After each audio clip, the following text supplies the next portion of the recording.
Good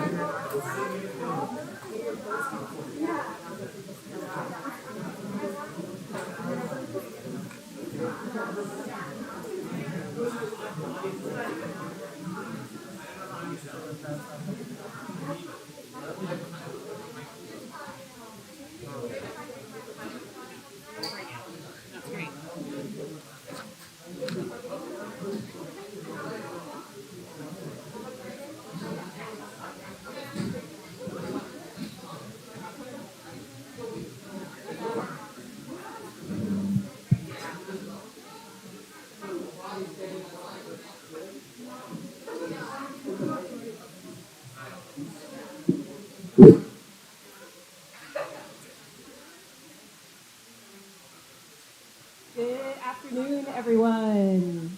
Hello, hello. Welcome to day one of the Senior Project Festival.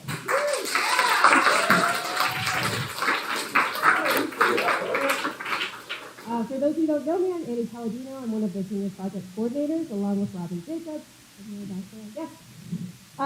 We have 6 wonderful presentations today, but before we get started, I'd like to give a brief picture of the Senior Project as a whole. So grade 12 is the final step in our students' journey at Seattle Waldorf School. They stand on the edge of adulthood, ready to step into independence and yet still navigating their place in the world. The Senior Project is designed to help students begin to bridge this gap, asking them to stand in front of the school community as an individual. Students must design a project that forces them to pursue an area of interest, new or old, that will stretch their abilities mentally, physically, and or emotionally. The class of 2022 have thus spent much of the last year working on their senior projects, building, researching, creating, learning, and of course, worrying. I say this not to disparage their process. Indeed, worrying about a project that we care deeply about is often a hallmark of an endeavor worth doing. We worry that it won't be enough, we worry that others won't understand, and above all, we worry that we may fail. SWHS seniors go through all these emotions and more every year. It's a deeply human journey. When we ask them at the end of March to stand in front of the community to share what they have learned, it's both a moment of pride and one of humility. They share their individual accomplishments as well as their own private moments of learning and disappointment. The best presentations are vulnerable, authentic, and help us to understand something unique and truthful about the student. It takes a great deal of introspection and a healthy dose of courage, and the class of 2022 have met that challenge with their usual verve. Today's presentations have been prepared and rehearsed over the last month during a special morning lesson block. Each presentation includes a brief overview of why the topic was chosen, what they learned about the topic, how they went about engaging with the topic, and most importantly, what they learned about themselves. After each speech, the student will open things up for questions from you, the audience. Today we will hear from Alma, Gavin, and Sage, and then have a 45-minute supper break. We have some vegan, gluten-free, et cetera, dairy-free soup for you all to enjoy. We'll return at 5:45 to then hear from Maeve, Declan, and Abi. So without further ado, please join me in welcoming our first presenter, Alma.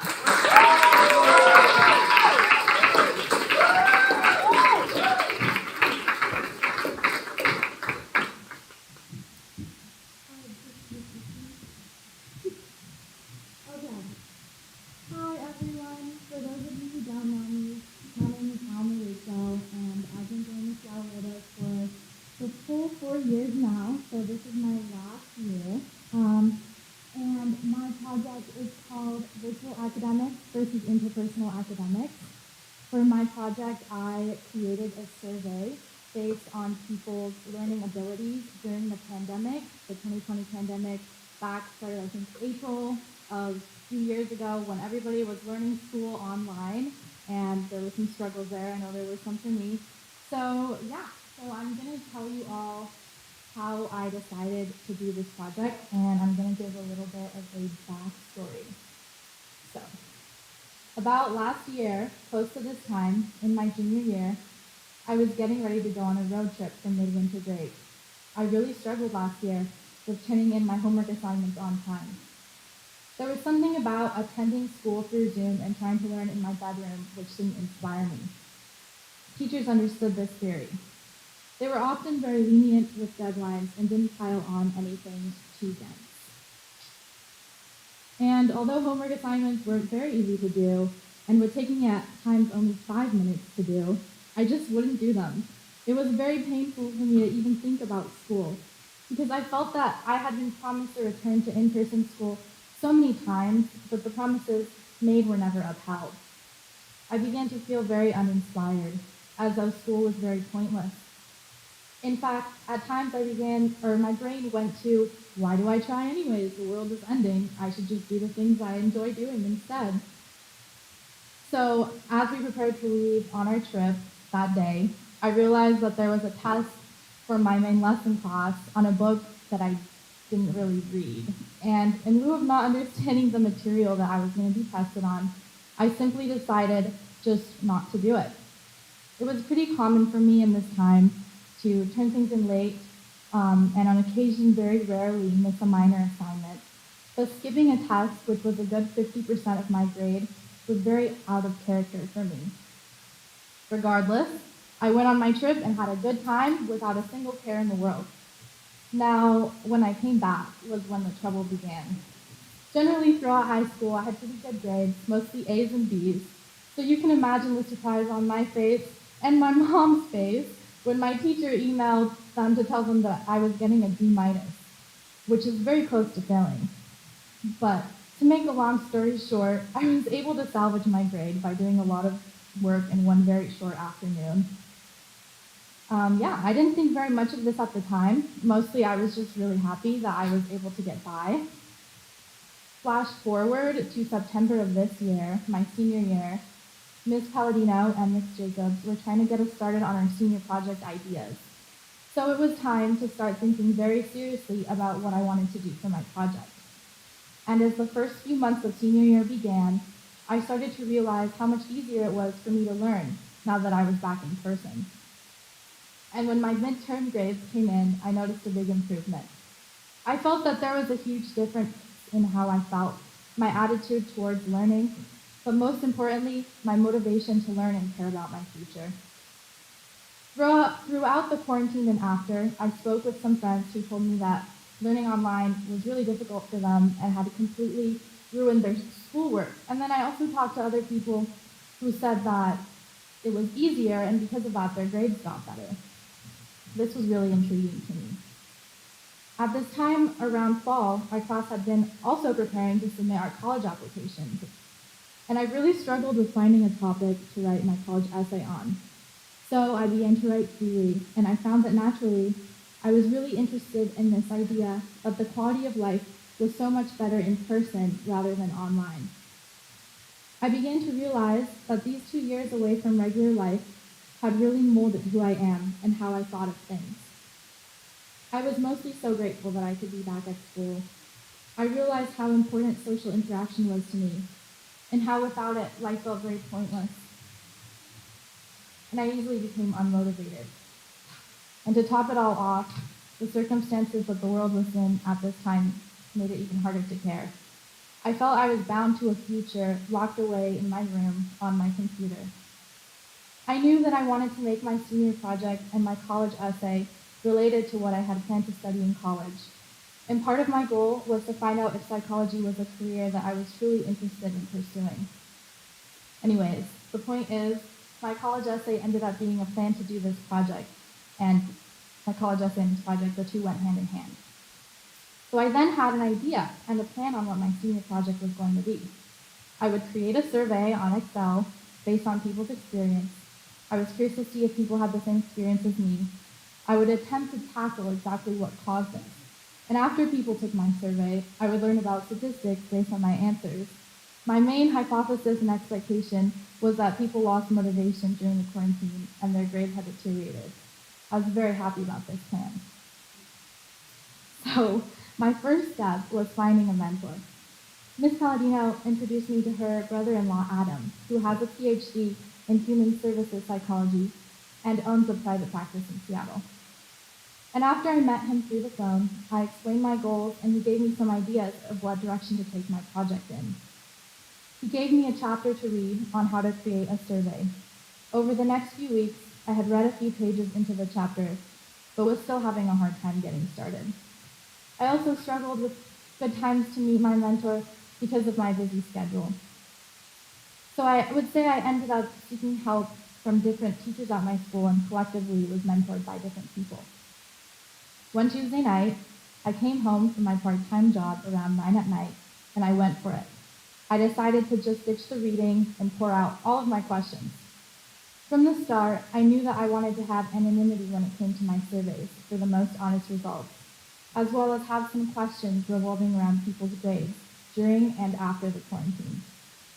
Once I began pouring out ideas, more and more of my curiosity surfaced. I then realized that I had a lot of questions about how learning online was for other students. And as I got deeper and deeper into a web of investigation, I began wondering about other factors, like how much exercise did people do during the quarantine, and did this amount of exercise affect their motivation, which ultimately affected their grades. The same week that I began this inquiry, I left on a trip for February break. I visited my aunt and cousin in Arizona. My aunt has her own psychology practice as well. And since at the time I was experiencing some anxiety about my project, I asked her to take a look at my very rough draft. She has suggested I make it shorter, maybe 10 questions for better engagement. And my cousin, who knew a bit about statistics, suggested I make my questions more cohesive. He told me that for it to be statistics, it would need to be able to be graphed, meaning the ideas had to be more targeted. I stewed with these thoughts for a little while. I later learned from Adam that my type of questions were still considered a certain kind of statistic, called descriptive data, meaning they were more of a summary of collective information and less analytical. I also decided to come up with a plan to facilitate better engagement at my school. When I came back to school the next week, I met with Miss Blackmore, one of our school directors here at Seattle Waldorf, to share my ideas with her. Every Friday, third period, all the grades at our school have their class meeting. So I decided this was the perfect time to pop in from classroom to classroom and give an opportunity for people to take my survey. Miss Blackmore helped me organize that day with all of our class sponsors. And she asked me to have Ms. Caratelli, our school counselor, look over my questions as well. This step of organizing the day my survey would go out gave me a personal deadline I had to complete my work by. I was feeling very stressed out about the wording of my questions and how to ask them. I wanted them to be clear and easy to understand, as well as give me the most accurate results possible. In our sexual assault prevention program, shout out to Sage's senior project, Chris Johnson, the leader of the program, handed us out a survey to take. As I took the survey, I realized that the questions on it were very subjective. When I asked Chris about this, he said that it was up to interpretation.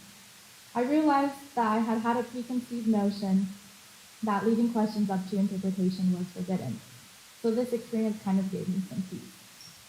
I worked that week with Ms. Caratelli on making my questions sensitive, and she suggested adding a resource line at the end of my survey, as well as showed me how my survey may be triggering, since I was inquiring questions based on mental health. Mr. Anderson, one of our humanities teachers, knows a bit about creating surveys, and he helped me with the wordings of my questions as well. He showed me how the classic agree-disagree levels were important to get the most accurate results. I asked him why sometimes they had a neutral level and sometimes not, and he told me that it was a personal decision to leave those in or not. But for the most part, the neutral level seemed very attractive to people because it makes the decision-making a little easier. I decided against the neutral level. Mr. Anderson also gave me the idea of using Google Forms instead of an Excel sheet because it organized the results for me, and it was free. Google Forms turned out to be a good choice and was easy to work with for the most part. So at last, I had all of the questions ready and was feeling confident about them. The Friday when I would send out my survey finally came along. I introduced myself to each grade as well as my project. I gave a trigger warning about the questions for Ms. Cartelli's advice, and I encouraged honesty by promising anonymity in return. I didn't want anybody to feel forced to take my survey, but I also wanted as much engagement as possible. I did my best to verbalize this before sending the survey out to each class, which I did so through an email.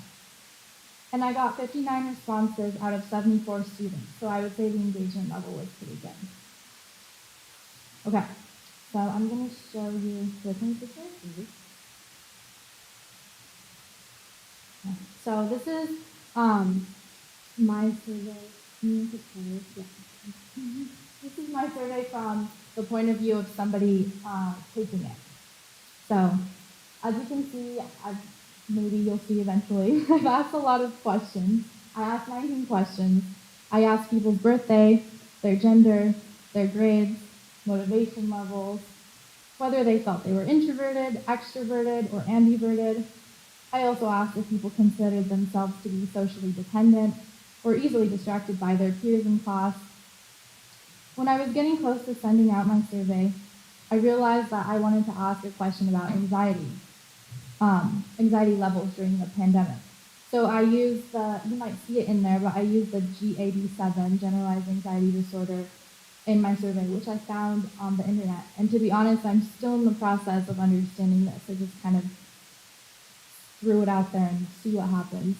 But the last few questions were open-ended questions, meaning the people taking the survey can answer in sentences however they wish. I kind of asked this for fun, to see what came out of it. I asked people if they acquired any new hobbies or if there was anything in particular that helped them get through that difficult time, which was the pandemic, but I'm going to share a little bit more about that later. A few days after people took my survey, I met with Adam, who helped me decipher my questions. He showed me how I would want to make connections across different groups. Like, for example, what % of people who agree that online school negatively affected their social life were introverted or extroverted or ambiverted. I'm still in the process of doing this as I'll ask a lot of questions and I have a lot to make ties with. And while I haven't found anything super significant yet, I just want to share with you all some things that I thought were interesting. So, I got 59 responses ranging from ages 14 to 19. Everyone who took the survey was at my school. My original idea was to send it out to a public school as well and see what would come of it, but that's still a work in progress. I asked people about their school performance in a few different ways, which turned out useful in the end. So,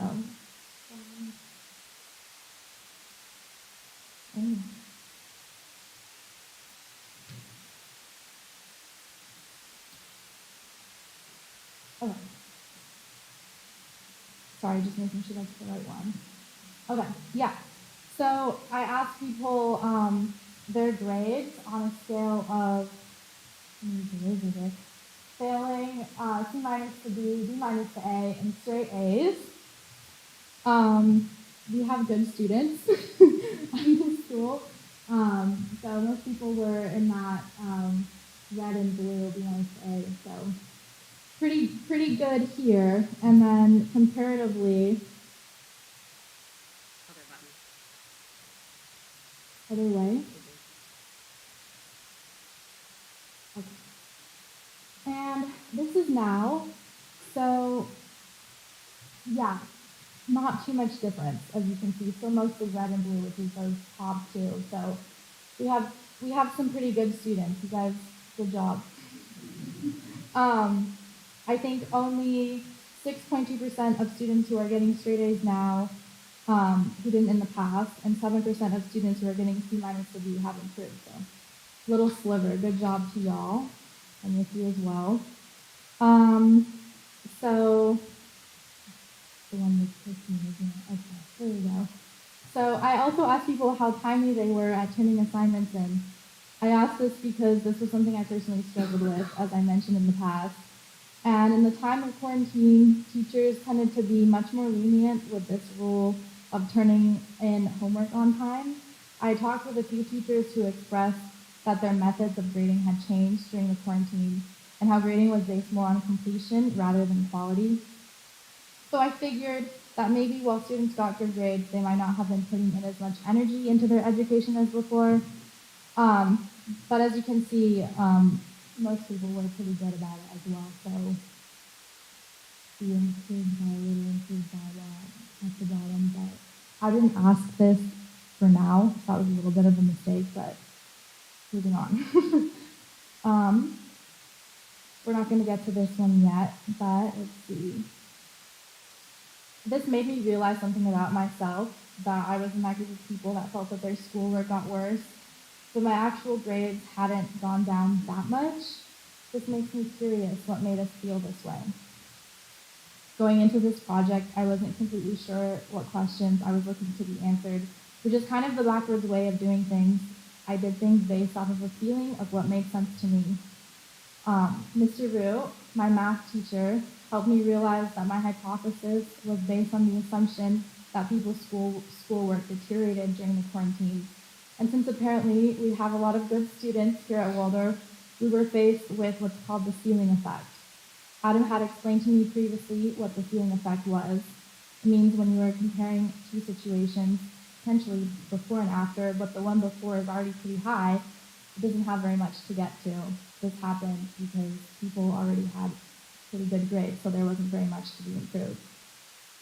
If I were to redo this project, I would try to find out a definite drop in grades beforehand, or I would target a specific group of people whose grades I knew did go down and go from there and develop my questions. Okay, so I already accidentally went to the motivation side, but I also asked people their motivation levels before and after the quarantine. So this is how, as you can see, people feeling unmotivated, learning online. So the red and the blue is the most of the time and all the time. So 74.2% of people felt unmotivated. Wow, it's all yellow now. Only 33.9% of people feel unmotivated now. Good job, guys. That's so good. So, yeah, it made me think that people's motivation is what might make them feel they did worse in school. And I only very recently started to make a tie with this. Mr. Root has been showing me how to make a pivot table with Google Forms. And there was some correlation for motivation and schoolwork, but it was too minor to really prove anything. Perhaps what I needed is more people to take my survey from different places, and I might have found some interesting ties. However, this did prove my main suspicion that motivation had gone down. As a highlight, and to leave things on a positive note, I wanted to share with you all some things people said that helped their mental health during the difficult time. I had read quality time with family, spending time outside, doing exercise, spending time with pets, and a lot of artists who said art, as well as people who FaceTimed their friends. And I'm not trying to get cheesy on you guys, but I just want to say hold on to a little thing, whatever that may be. Overall, even though I may not have found the results I was expecting to see, I learned something about the students at my school, and I learned something about myself. This project has taught me a lot about the specifics of how to make a survey, the psychology behind what questions to ask and how to ask them, as well as how to work Google Forms and spreadsheets, some skills that will hopefully come in handy in college. But this project has also taught me a lot about myself. First of all, it taught me that I have to set deadlines for myself, because I tend to bask in my procrastination if I have the option to do so, despite being in a pandemic or not. But most importantly, it showed me how my personal experiences and curiosity could inspire a change. In a way, it served as a practice for a project I could do in the future, which can involve more people.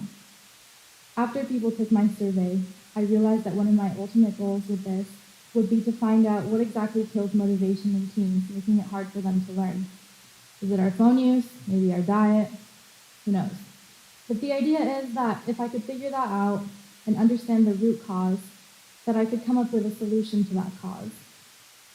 I always knew that I was interested in psychology because I liked understanding why we think the thoughts we think, or what makes us who we are. And although there are many different paths to take with my career when it comes to psychology, and I still don't know which one is right for me. This project was an excellent way for me to test the waters and experiment with something that might be the unfolding of my future. So, thank you everyone for listening. Thank you to all the teachers that helped me, Mr. Root, Ms. Caratelli, Mr. Anderson, my mentor, Adam, and a big thank you to Ms. Palladino for leading us through this course. And I'm sure there's other people, my classmates as well. This is a QR code, so if you guys want to scan this and take the survey, feel free. Even if you weren't a student during that time, you can still take it. Anyways, maybe something I said resonated with you. And yeah, that's all. I'll be opening it up for questions.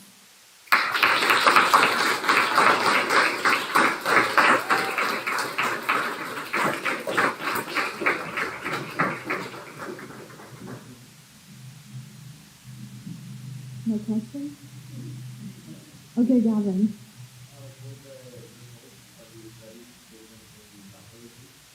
Were the results of my study different than I thought they would be? Yeah, the grades part was different, but like I said, the motivation part was something I had expected. Yeah. Okay. Sage's dad, go. Thank you.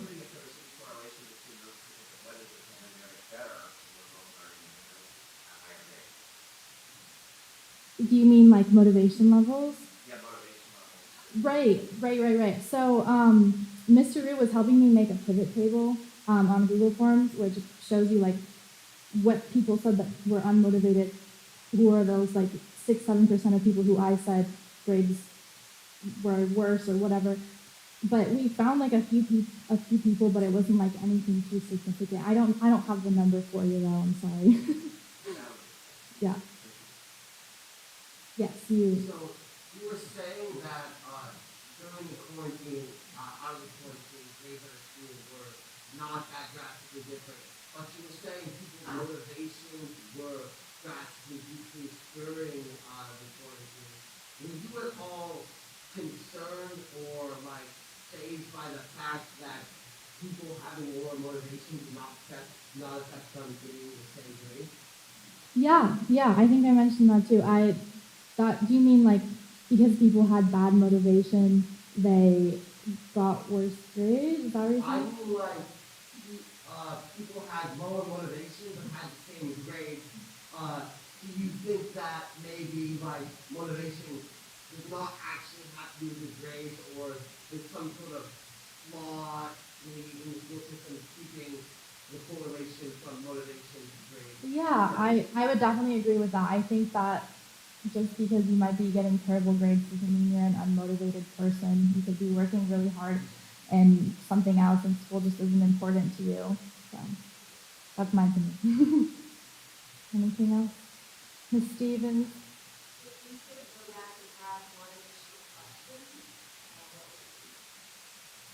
Ooh, if I could go back and add an additional question.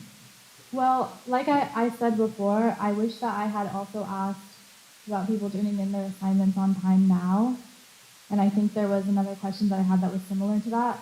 But to be honest with you too, I wanted to ask so much, but I didn't want it to be overwhelmingly long. I made myself keep it under 20 questions, you know? Yeah. Yes.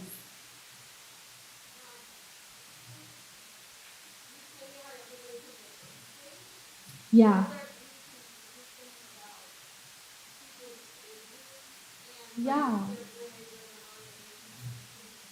Yeah. I haven't looked at that yet.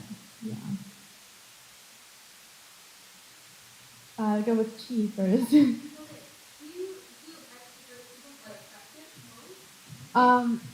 Yeah. I only looked at the extroverted, introverted with compared to the, I don't know if you guys noticed it, but I asked people like, I think it was something about their friends or about being social, some question like that, and I didn't find anything too crazy. I actually kind of found, I think, like, opposite of what you would expect with the extroverted, introverted people. Luca, I'll get you, I promise. You just already got your question. How do you expect things to be different in the public space? Yeah. The big thing that I think that would be different is maybe the way that teachers grade. So I think that they did similar to us where they did like credit at the beginning or something like that. I don't know, but I know that they do grade differently. So that was the main reason that I was curious about that. Okay, go ahead. Sorry, I'm very curious. No, don't worry. Are you going to continue to create more surveys in the future and maybe learn things about people with like motivation and learning? Yeah. That was I would love to do this again because the motivation is what I realized was the most important thing to me about this whole thing and about my own story. You know, just because my motivation level affected my grades doesn't mean it's that way for everyone, but that's kind of what inspired it. Yes, Sally.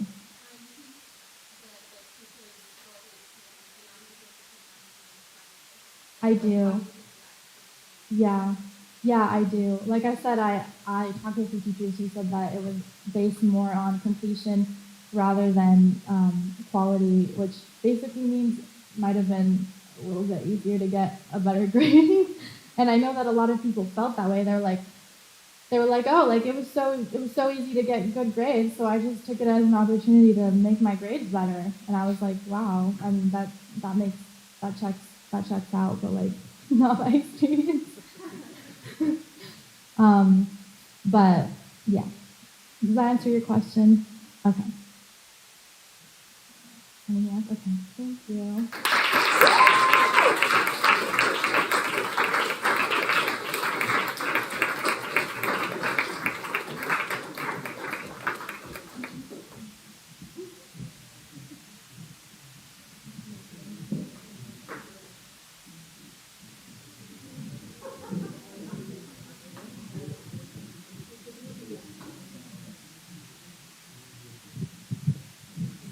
Hi, I'm Gavin Codda, and the title of my project is called Tattoos Are Dope. Today I'll be talking about a few different aspects of tattooing, go over technique, style, culture, and my own personal experience. Growing up, my aunts, Sheena and Nikki, took care of me a lot.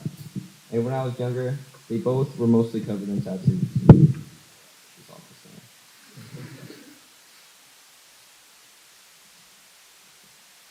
I looked up to them and always wanted tattoos like they had. My dad was also tattooed, so it's always been around me. When I was younger, I loved those semi-permanent tattoos. And also I'd wear those sleeve tattoos that you could slip on. I started thinking seriously about what I wanted for my own tattoos when I was around 13 and started asking my parents to let me get them for my birthdays when I was 14. They said no. I got a tattoo done when I was 17, soon after I got my first paycheck. Getting a tattoo gun in the mail, I immediately set it up, decided to experiment with this new medium. There are a few things you need to properly set up a tattoo, or even practice with fake skin. First, you need a canvas. This includes fake skin, which is usually silicone, if you got the good stuff, and a mix of rubbers, binders, and silicone if you have the cheaper stuff. For setting up a tattoo, of course, you're going to need a gun, but you will also need a power source, and one where you can change the voltage. The voltage is used to change the needle speed, which is very important, and I will dive deeper into that later. You also need stencil paper to make a stencil for your canvas, and something to apply and bind the stencil to your canvas. The stencil is one of the most important parts of a tattoo. It shows the final design and the line work of the piece. It also gives a chance for the recipient to see how the tattoo looks on themselves, and a chance for the tattoo artist to see the overall flow of the design. Once you have a stencil, you also need a binder to make sure it stays on the skin and comes through sharp. There are hundreds of different types of binders that work. Personally, I use a brand called Stencil Stuff, and in a pinch, Speed Stick works. These are the most important materials you need to practice on fake skin. It can get a little more complex when tattooing on real skin. On real skin, You need to sanitize and clean the skin, and also shave away the hair to avoid causing ingrown hairs and infection. After a few months of practicing and researching to better help my own personal technique, my parents became more relaxed at the idea of me tattooing on real skin. My dad was definitely more comfortable with it than my mom, and he was even my first client. This was the start to what I hope to be a long journey of learning and practicing this craft. As you might be able to tell, there's a lot of technique and process that goes into getting a tattoo. I'm going to dive a little deeper into that. Technique varies from artist to artist almost as much as each tattoo varies from another tattoo. Like in many different mediums, everyone has been taught a slightly different way with slightly different materials. In the end, it all turns out relatively the same. Some styles may require techniques. Let's take a look at one of the most important parts of tattooing, line work. Line work is the cornerstone of any good tattoo and can definitely make or break it. There are a few different ways you can go about lines. First, you need to know a little bit about the equipment you're using and the physical applications of a tattoo. A good tattoo should have ink put anywhere from 1 to 4 millimeters deep into the skin, directly into the dermis, which varies in depth throughout the body. This is for a few reasons. The first is because the dermis is a relatively stable layer of skin and does not renew itself like the epidermis, which is the top layer of skin. The second reason is that if you're going too deep into the skin, you will enter the hypodermis, which is the fatty layer of skin. You do not want to put ink into this layer. The hypodermis is the fattest layer of skin and holds a lot of water. And if you ever put ink into water, you might notice that it spreads out pretty unpredictably. This can cause a blowout and isn't good for a couple different reasons. For one, it hurts and can cause excess scar tissue. If you go deep enough, it will leave a blurry and unpleasant line. You're right. Blowouts can vary from something like a slightly blurry or thick line, or spread for inches, leaving behind a gray blob. In the worst cases, it can completely take over the tattoo. Taking depth into consideration, let's look at a few different ways we can accomplish putting that ink right into the dermis. A very common way for most new tattoo artists to accomplish this is by doing something called riding the tube. Riding the tube is when you press a cartridge of the needle to the skin. This can really only be done safely if you have the correct length of needle. So I like to stick out 2 millimeters out of the tube. There are a few different issues with this technique. The dermis varies from depth throughout the body and sometimes person to person. There is also the fact that you are not working on a constant surface. The body differs in shape and changes shape when muscles contract and relax. As you move, your skin stretches and contracts with it. All these moving parts can make it difficult to solely use a constant depth. Although riding the tube ensures that you hit the mark consistently, it is not the best option for all areas of the body. It is also not the best for detail, as you cannot actually see the needle, making smaller details less precise. The other widely used technique for line work is called floating the tube, and it's where you have the needle tapering out exceeding 2 millimeters, sometimes up to 5 millimeters. Look at something like that. Sometimes up to 5 millimeters, and put the needle manually 2 millimeters using a combination of sight, feel, of vibration, and muscle memory. I personally like this method as it gives you the most control and freedom. There are a few downsides. For one, it's much harder and requires intense concentration at all times and awareness of keeping your hand at a constant depth and occasionally changing it when needed. There is also another disadvantage to this, and it is something that you cannot control. Trust me, I have tried. Your client moving.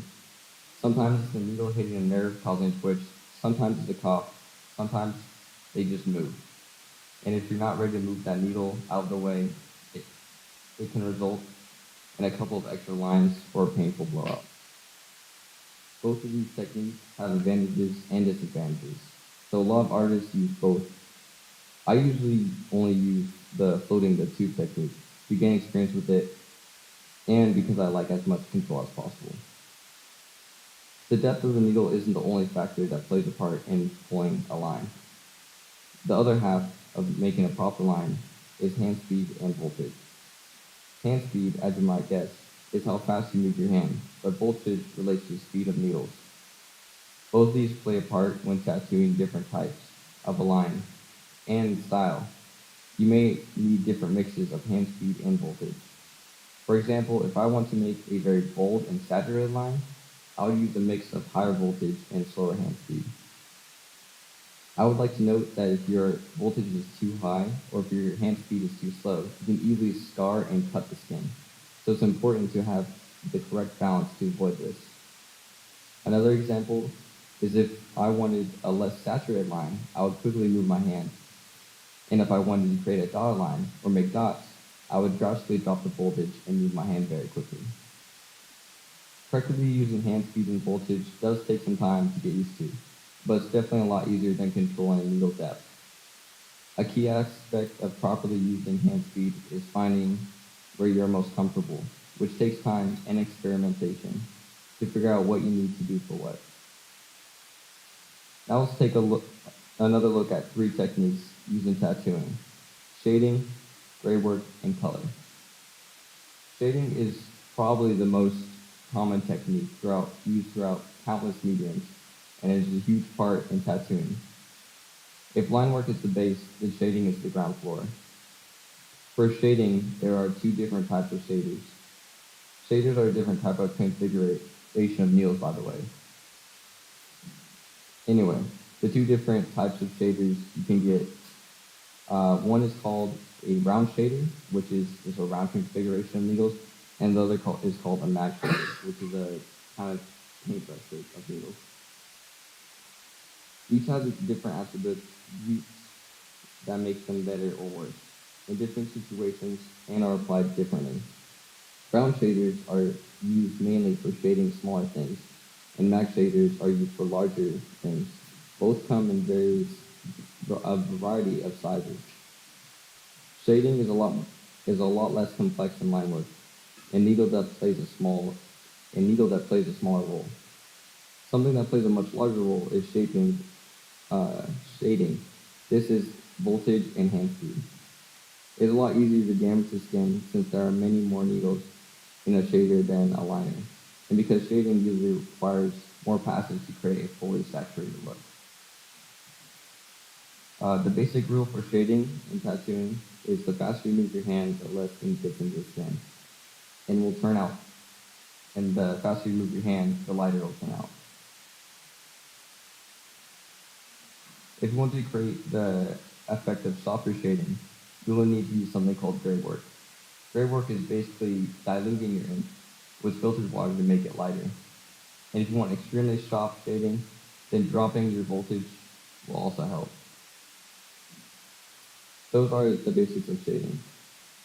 Color can be implemented in a number of ways and is used for a lot of different things. It can be used to create cool line work or create watercolor style tattoos, and really anything. I would like to add that shading, color, and line work all used differently, and how they are used, and if they are used, all depends on the style. Some basics of color are 1, color packing, and 2, blending techniques.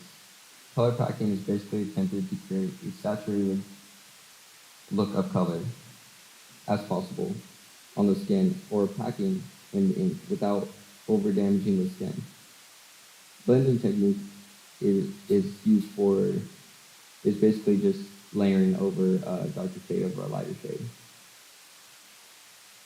I would like to share with you 3 different slides of tattoo artists that inspired me along the way. The first is Rempe, who is local to Seattle, Washington, and he practices American traditional work, which I really love. And something about American traditional is that it uses very bold colors and is known for lasting a very long time.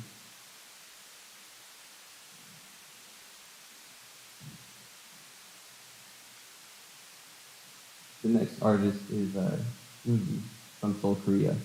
And his style is a little bit more of micro-realism and minimalism.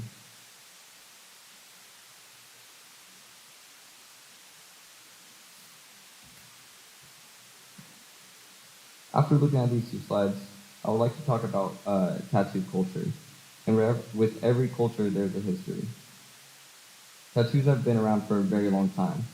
In fact, the oldest tattoo that we know of is over 5,300 years old and belongs to Oti, the Iceman, who was found frozen in the Italian mountains and was well preserved.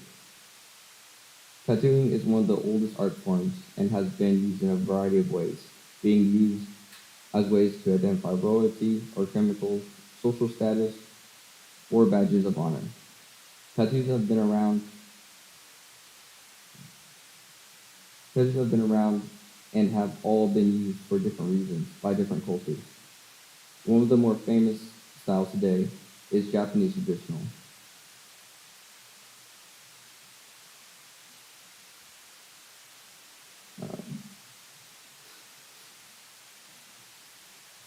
Japanese traditional came from prison tattoos that were given to identify prisoners' crimes. Over time, this slowly started to develop into its own style, as Japanese mythology and art bled into Japanese criminal culture and developed specific technique and rules, and really became famous and widely known for being the tattoo choice of the Yakuza or Japanese motorcycle gangs.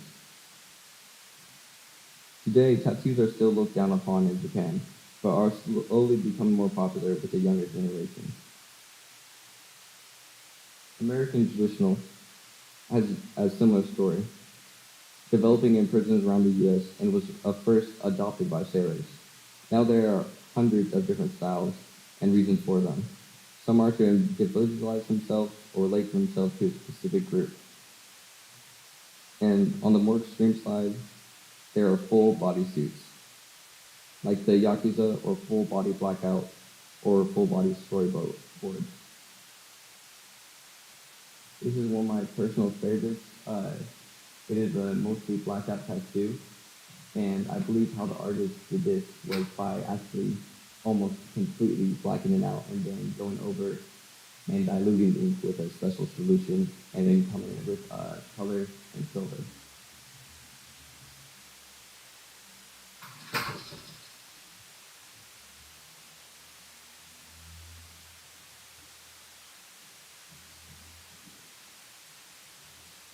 Personally, I love to have a full body suit. I'm sure a lot of you must be thinking, who would do that? Well, I would. The reason most people want to get a full body suit is to make who you want to be, show who you are. You might not understand this if you're older, or if you don't play video games. But have you ever been stuck on a character customization screen for hours, trying to get the exact person you want? It's kind of like that, but you are the character. There are many different styles of tattoos, and some don't even have names. And just here's a few examples of them. There's one more body suit. On the left side is a realism tee, and right here, over here, is mostly blackout with some using negative space.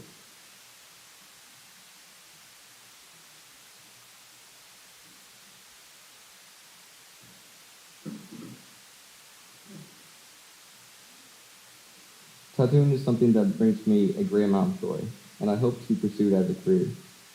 I'm going to PNCA next year to help better understand art and hopefully find some clients and someone to apprentice under. In tattooing, the paycheck is mostly merit-based, and with the highest paid artist being $400 plus an hour. This is, of course, after years of experience and a little fame, but I hope to one day get to the point and eventually own my own tattoo shop. This experience overall was very fun and challenging. I had to learn all of this on my own, which I think made me push a little harder.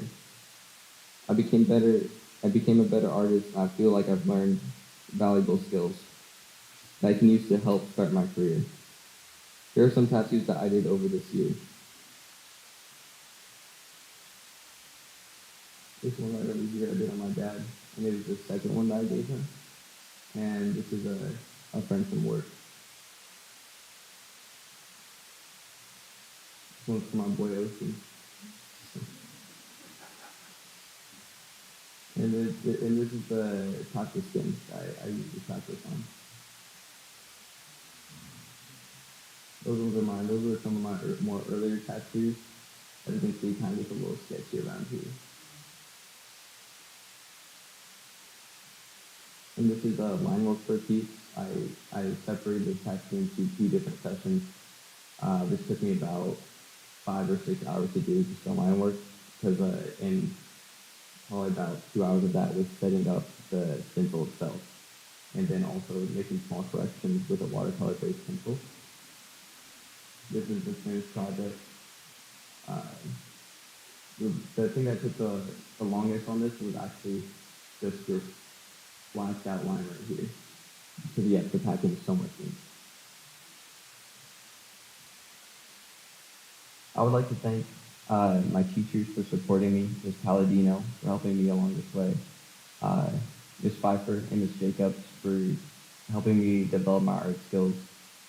I would like to thank my parents for their support, and all the family members that let me tattoo on them, and also Ocean.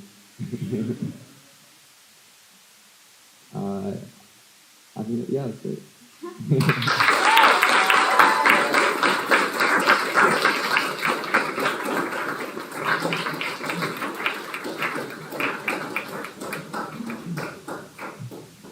Any questions? There you go. So, one, like, you're an amazing artist, and how would you say, like, what it differentiates, like, tattooing versus painting, instead of, like, well, some of the things, like, because there's so much extra stuff with tattooing, it's, like, totally different. Honestly, like, when I jumped in tattooing, I was like, oh, it's probably gonna be like the same. It's just, it's gonna be on someone else, But it really is like, it felt like almost like relearning how to draw in a sense, because with a tattoo gun, it's constantly shaking, and you have to learn how to like use not just your like wrist or fingertips, but your entire body tattoo. So like when I first started, my lines were just like absurdly shaky. It looked like I was like 7 again. But I think if you have a good skill in art, that the learning process isn't too bad. It's definitely a lot different than painting, because you don't really get to go over something again.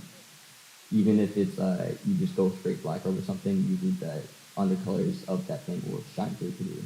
And then, okay, like, I watched the show, and it said, like, one part of it was, like, women using a lot of pain getting a tattoo, and they were saying, like, part of it is, like, to be a good tattoo artist is to not have it be super painful. Do you know anything about that? Yes, I do. So when you're tattooing, like I said, there's like we have a certain amount of like epidermis. It can be from like 2 millimeters deep, and it can be around 2 millimeters deep, or even 4.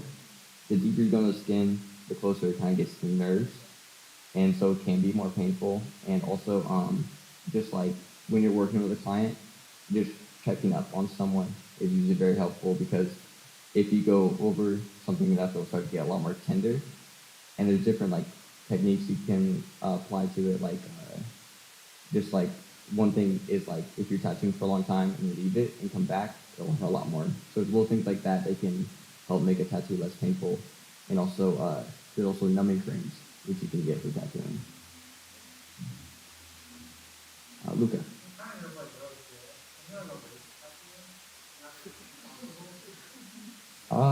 Can you erase a tattoo? Yes and no. There's a few different ways you can go about that. One is laser removal, which takes a long time, which takes quite a bit. It can be up to like 6 months to a year, depending on the tattoo, and does damage the skin quite a bit. Can leave some scar tissue.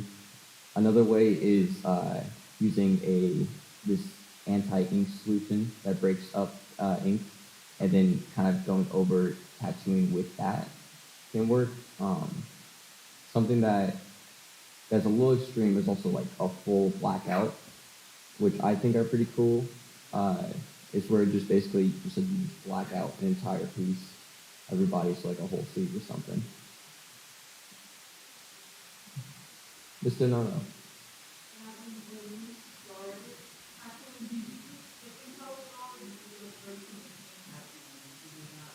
Did I do stick and poke? I just went straight to tattoo gun. Yeah. She.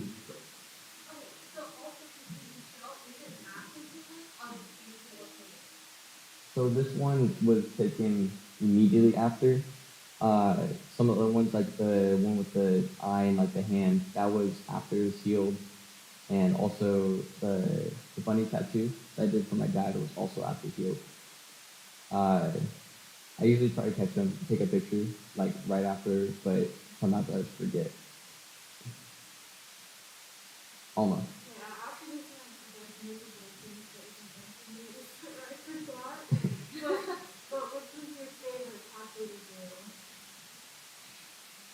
I think my favorite tattoo to do was Oceans.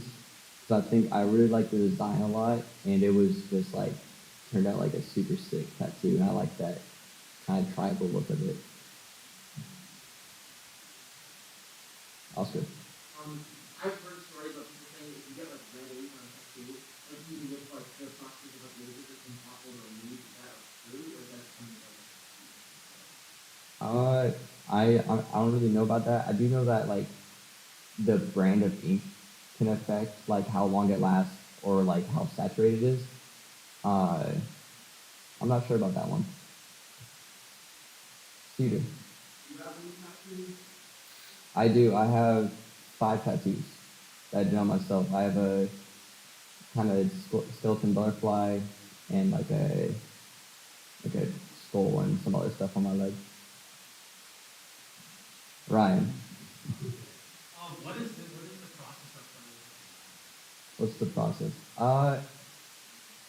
For myself, it's pretty easy because I can just do what I want, and then I'm like, that's good, and it's final. But when working with a client, it's kind of a weird mix, like for an artist, because it's like your personal style and your design, but then it's also going to be on them for the rest of their life. So you want to make sure that they're happy with it, and it's almost like their art piece too. So usually with a client, there'll be a couple different designs. I'll usually do about 3 different designs, sketch them up, and ask for a bunch of references from them. And then after that, I'll send in one and be like, I like this style, I don't like this, and then they kind of get it down to a point where they're happy. And then once put the stencil on and it's good, then start. Riley. So you were talking about all the different like styles and how you can design what you're doing and color. What's your personal favorite, I guess, style to do? Ooh. I really like American traditional. That's probably one of my more favorites. I haven't really been able to. I haven't done it on someone yet. Most people kind of want something a little softer and like not as intense as that. But I think American traditional for sure is something I want to do. Oscar. What's the longest you'd be able to like be willing to sit for like a tattoo? Like would you like maybe you used to be able to like come back over and over again? You just like have out of it. Well, there's it really depends on the person. There's actually this project that was going on, I think, from 2014 to 2018. It was called the Brutal Black Project, and that was basically people would get their entire body full blacked out tattooed in one day with like 6 different artists, and it was this crazy thing. I think it was in Poland. But then like other people maybe can sit for like an hour or 2. It depends on the person, and there can be different medical aspects like on that as well. So I have a question. You are a beginner artist, so how many times do you have to practice before you work with it? I couldn't give you like a definite number, but I would say I practiced for about 6-ish months before I jumped to skin, and then maybe even a little more than that, but 6 months like at least once a week, and a few, dedicate a few hours to each section. And do you do the picture only once and then go to the street, or you have to do the picture many times before you, yes? I do it. It usually depends. It really depends on what the client wants, and if they're happy with it, then I'm happy with it. Yeah. Oscar. Is it kind of clean to walk, or is it a big thing? Is there like a way that you can like remove it or cut off the top layer so you can use it again, or just like buy new stuff every time you like piece it up? Well, the stuff I bought was like pretty cheap, so it's like really thin. Actually, it's I think like 2.5 millimeters, which is like kind of into like where you want to be. So I couldn't reuse it. I could flip it over sometimes if it wasn't too heavily tattooed. But yeah.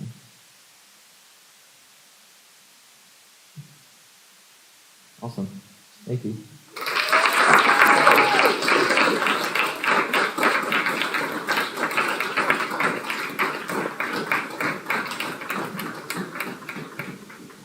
The next presenter will be Maeve Kamerling.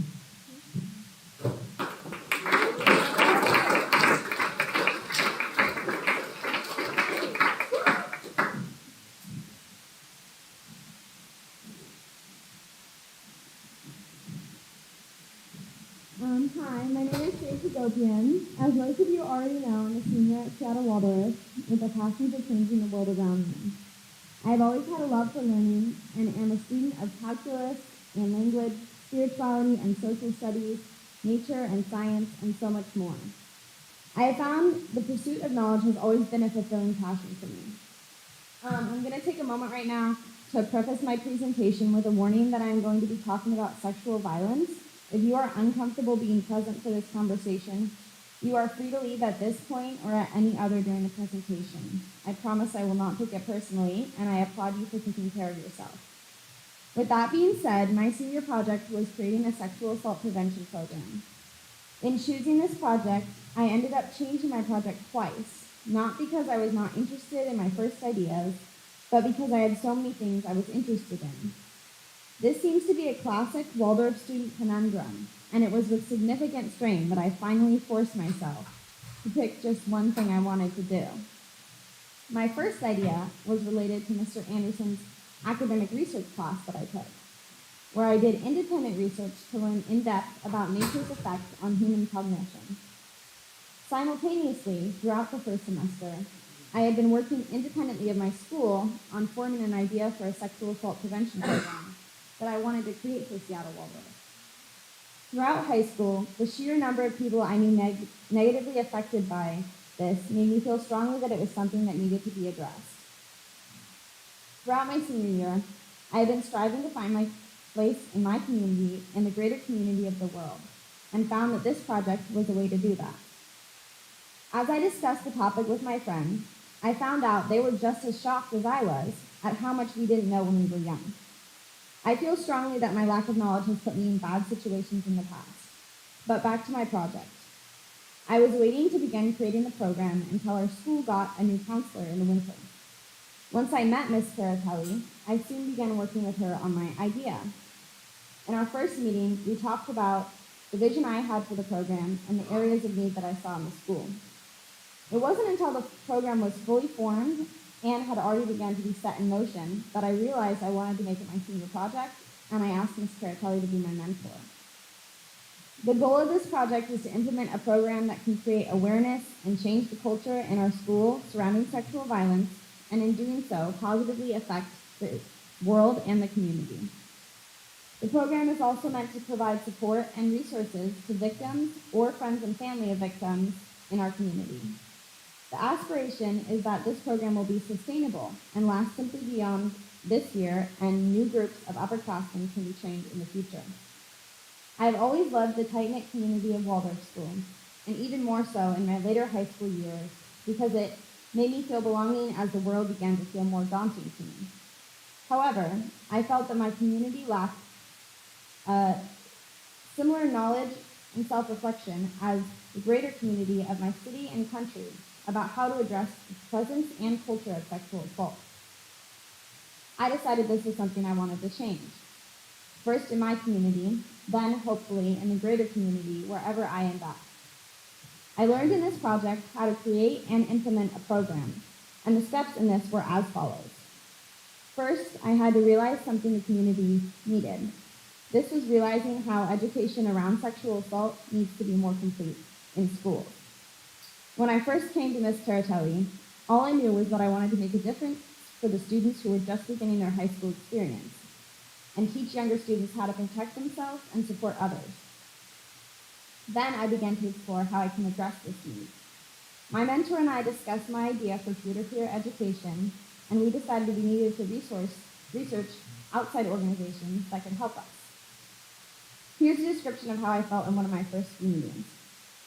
Miss Blackmore, Miss Aileen, Miss Taratelli, Ocean, and I all stood in a circle eating our lunches while I attempted to read my sheet of notes and explain my reason for the meeting.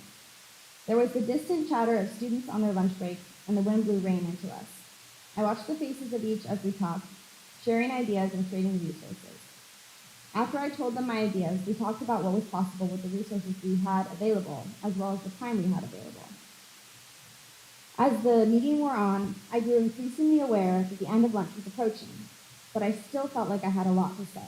In my mind, I resolved that Miss Taratelli, my mentor, and I would need to meet later to discuss the progressions in my project. The wind picked up slightly, and I found myself wishing for a calmer day with more time to sit down and meet easily. Back to the creation of the program. The next step was to get the resources necessary. This was when I reached out to King County Sexual Assault Resource Center and got in contact with Chris Johnson, the Director of Prevention at KSARC. Chris started working in prevention at KSARC in 2002, and 7 years later left to get his master's at UW in social work. He returned to KSARC in 2016 and was a trauma therapist for 5 years until he began his prevention work again. All of this is to say, Chris has much experience in the field and was an invaluable resource. We had a Zoom meeting with Chris, Miss Taratelli, Miss Blackmore, and me. I shared what I wanted in the program, and Chris agreed to provide training to the group of upperclassmen about sexual assault prevention, free of charge. This was very exciting for me because the amount of support I was getting for this program helped me have the inspiration to keep working on it. Next, I needed participants. I talked to the senior and junior classes and got in total 8 seniors, including myself, and 1 junior to join the training portion of the program. So now I will move on to explaining the program itself. Although it is still in progress, we have completed several parts of it. In our first training with Chris, we talked about things we wanted to bring to the younger students. The main topics we decided to cover were what language we should use when talking about sexual violence, KSARC's resources, bystander intervention, defining the problem, rape culture, and much more.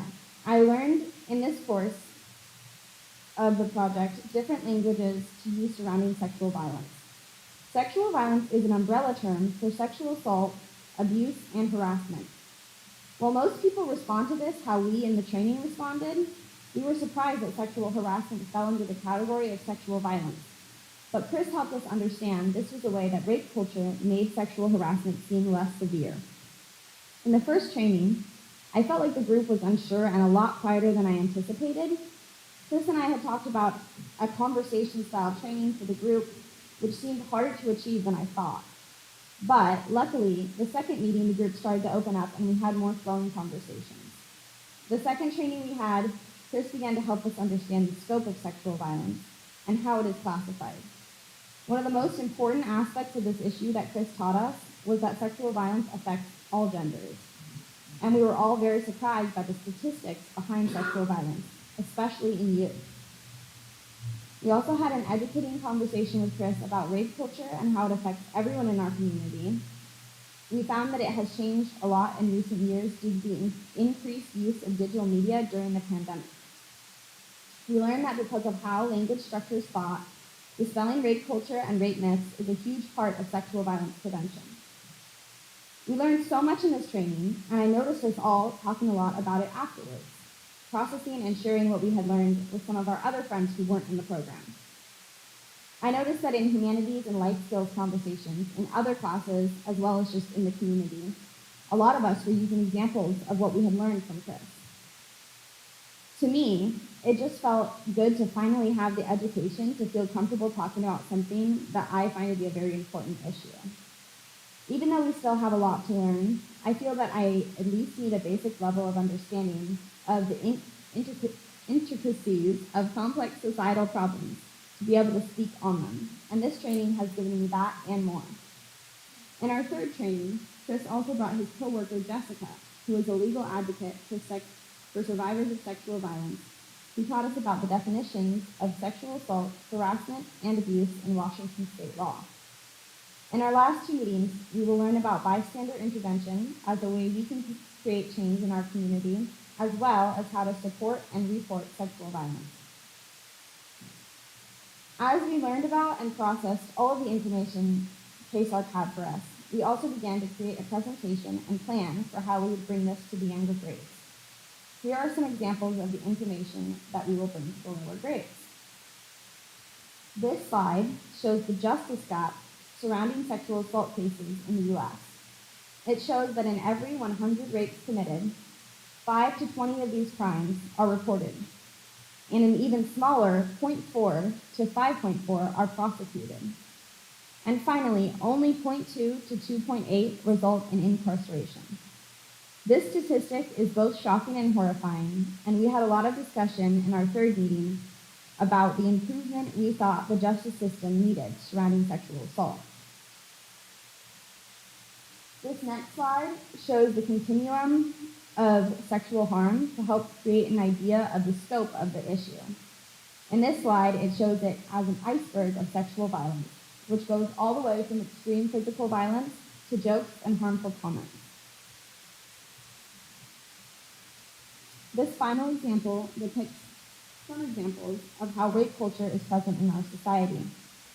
This includes so-called slut-shaming, sexist traditions, objectification, jokes about sexual violence, victim blaming, and normalizing sexual violence.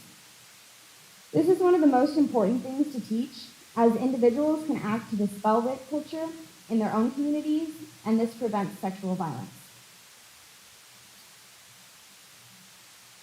We have planned 5 training dates in total, 1 hour and 30 minutes weekly, for a total of 6.5 hours of training, ending in April. During May, the group of students who were trained will then present information and lead conversations with the 9th and 10th grades during their class meeting period. Later in the course of my project, Ms. Caratelli and I talked about the possibility of bringing our presentation to even more grades, as we realized how impactful it was. One of the most valuable resources I gained from this project was learning about KSARC's available resources. I was surprised to learn about their free counseling services, which is available to anyone above the age of 13 years old without parental supervision, something that I think is very valuable. I found it important to learn about how to talk about, prevent, and share resources about sexual violence and support others in my community. Whether it be now or later on in life, I find this to be a skill set that will serve me well. I learned in doing this project that hard topics really rest heavily for me. When we learn about a topic of the suffering of people in the world in school, it stays with me throughout the day, and I cannot stop thinking about it at night. Having education and resources to help me act to make a change can give me tools to handle things that weigh heavily on me. There was so much I learned in this training that I never knew, and it opened my eyes to how much there is to learn about important issues outside of school. I want to continue to reach out to educational organizations and learn about things that matter to me. I hope that this program will not only make a difference for current students in Seattle Waldorf, but will continue on in the coming years and create lasting change in our community. I also hope that in learning about my project, you all have ideas on how you can create change in your communities through organized group work. I didn't make this program originally as my senior project, and although it is valuable to me, presenting it is not my ultimate goal. I am mostly just extremely grateful for the opportunity to teach and make younger students' lives better. I first want to thank Ms. Caratelli for her unwavering support and for advocating for me and all the students in our school. All the slide information and statistics I shared are from KSARC's materials. I want to give a huge thank you to Chris, Jessica, and KSARC. I find their program to be the most helpful resource I gained in this project. I want to thank the senior project coordinators for motivating us all, and finally my family and friends for all of their personal and professional support. I want to close by giving you all the resources for King County Sexual Assault Resource Center, and I urge you to share these with those in your community. Because the break is right after my presentation, you can feel free to take pictures of this after my presentation is over. Any questions?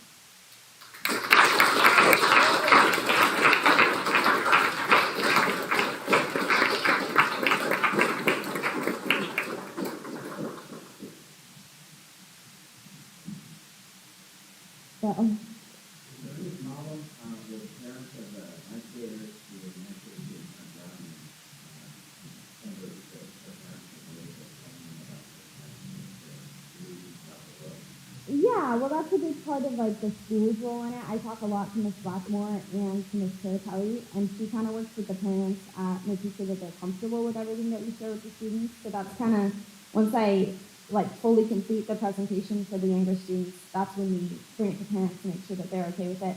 But we do, like, in the trainings with KSARC, we learned so much information that I'm not going to bring to the younger students just because it's not uplifting at all. There's a lot in the world of sexual assault prevention that's really not uplifting at all, and we often come out of our trainings where we're just like, oh wow, this is really hard, which is not really the message I want to bring younger people. So it's kind of like, depending on the grade, we kind of change the information that we're going to show them. Yeah, Riley. Yeah, so you were saying that this is hopefully a project that will live on past your time here. What are your plans for, I guess, continuing this education at a school? Do you have anybody that is taking over for you? What other communities are you trying to expand this project with you? Yeah, should I repeat the question? I think everyone heard it. So there is one junior in the program, which I was really happy about. I was worried there wasn't going to be any juniors. But I'm not sure if they are open to continuing the project, so I haven't really asked them yet. But I know that like Miss Caratelli worked with me a lot on this project, and as did Miss Blackmore, and a lot of other teachers were supporting me. So I think that even if I'm not here, there will be someone in the school who worked on this project and knows how it works and can, help it continue. Lonnie.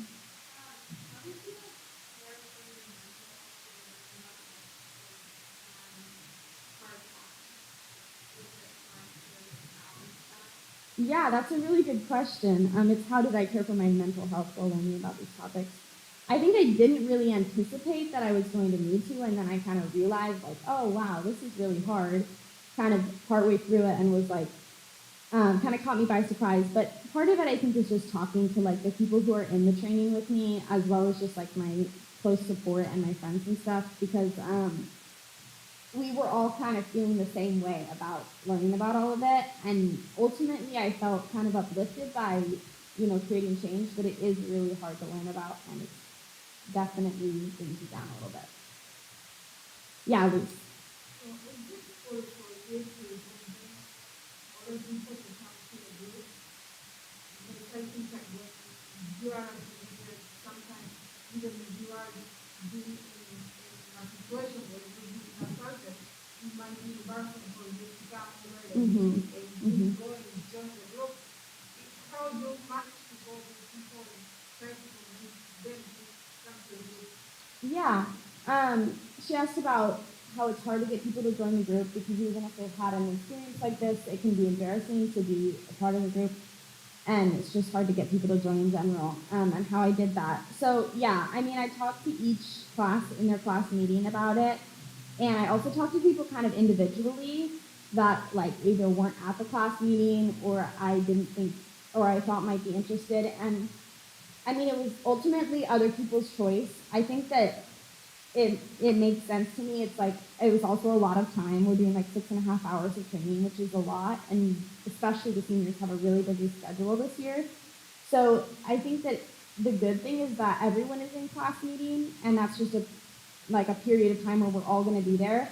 So to me, it was more important. It wasn't super important how many people I had in the training. It was more important that we have that time in class meeting where we can go to every grade, and I think we're going to go to the 11th and 12th grade now too, and just tell the information we learned. Yeah, Ariel. Wait, is it just the juniors and seniors that are being trained and that we're aware of, like, the Mhm. whole thing? Okay. Yeah, yeah. It was, we kind of tried to keep it to the older grades so that we didn't have to do the whole asking parents about how much they can learn when you're going to learn things from KSARC, because KSARC has amazing resources, so we really just wanted to let them bring us what they thought was helpful. Yeah, Karen. Are the students that are being trained, are they different genders or just all over genders? Yeah, totally different genders, which I thought was really important, because sometimes people think that like sexual violence is a one gendered issue, and it really isn't. Actually, the statistics that we learned with Chris were like showing that it is relatively similar. The statistics worldwide are relatively similar for every gender, which is not really. That's kind of like also we learned about how that's a rape myth that perpetuates like kind of fear in certain genders and not in other genders. Yeah, so I was really glad that there was like gender in it. Yeah, Luke. In terms of closing the justice gap, in terms of utilization of sexual assault, like nationwide, what do you think the best strategy is?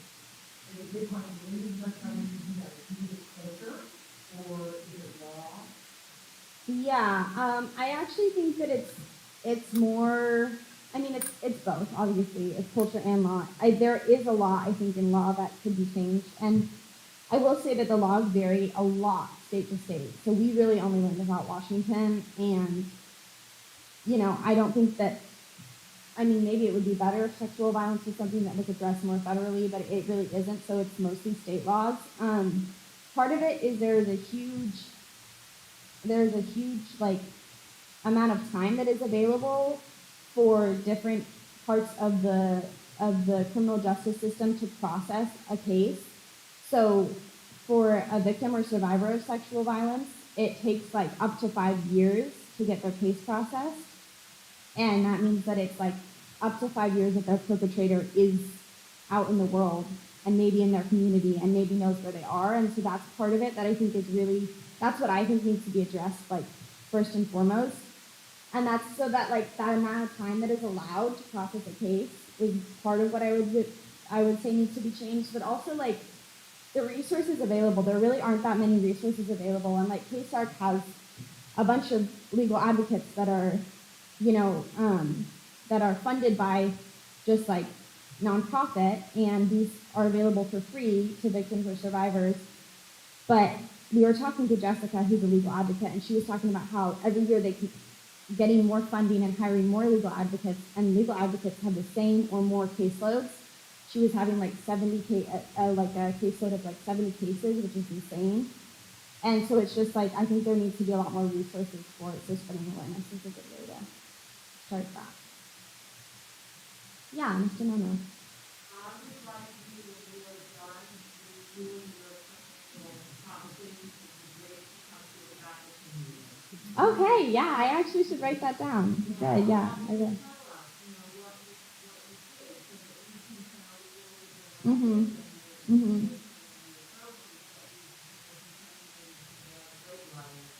Yeah.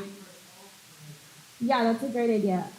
Actually, yeah, I think that also it's like, I know I have a couple of faculty members actually in the training, and it's like all ages, there's so much that we don't know, I think, about this issue.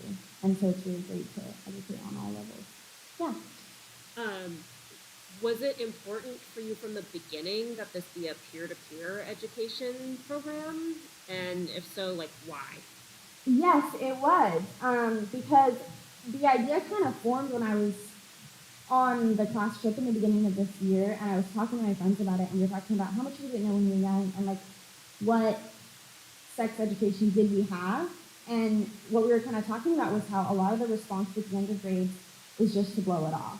I mean, it's like, it's this, we get however many periods where we do it, and it's just like very, I think often when younger students are told what to do by an adult, it's just like that, they want to do the opposite. So we kind of were thinking more that peer-to-peer, and especially coming at it from a really non-condescending approach.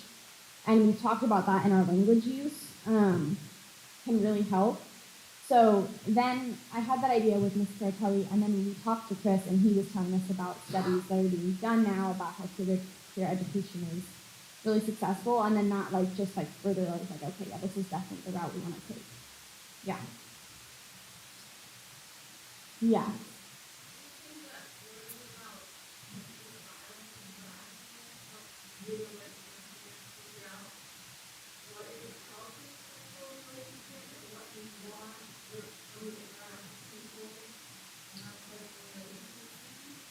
Yeah, I think so, and also just like less that because we're more learning about negative behaviors and more like realizing what parts of our culture are toxic and what aren't.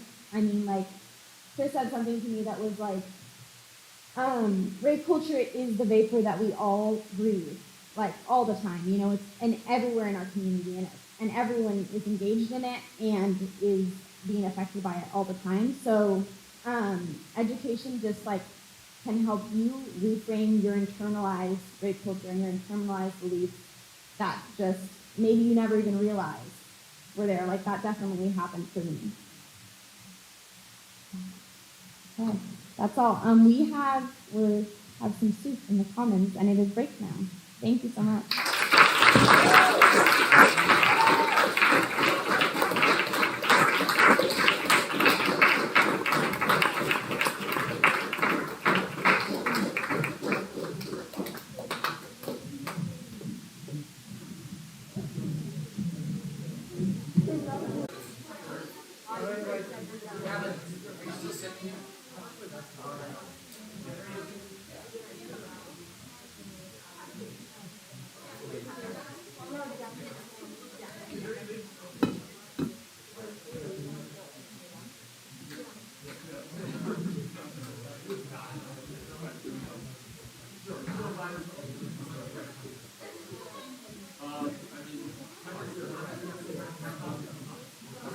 All right, welcome back, everyone.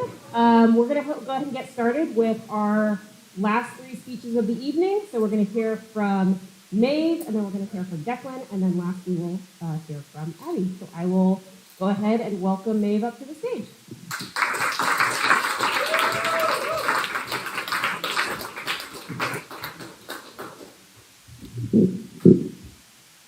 Hello, everyone. My name is Maeve Kamerling. I knew coming into this high school, I would be working on my senior project year long. And I always knew that I wanted to do something therapy related. So I chose to focus my senior project on mental health therapy. I've always been drawn to therapy and the teenage mind and how it operates.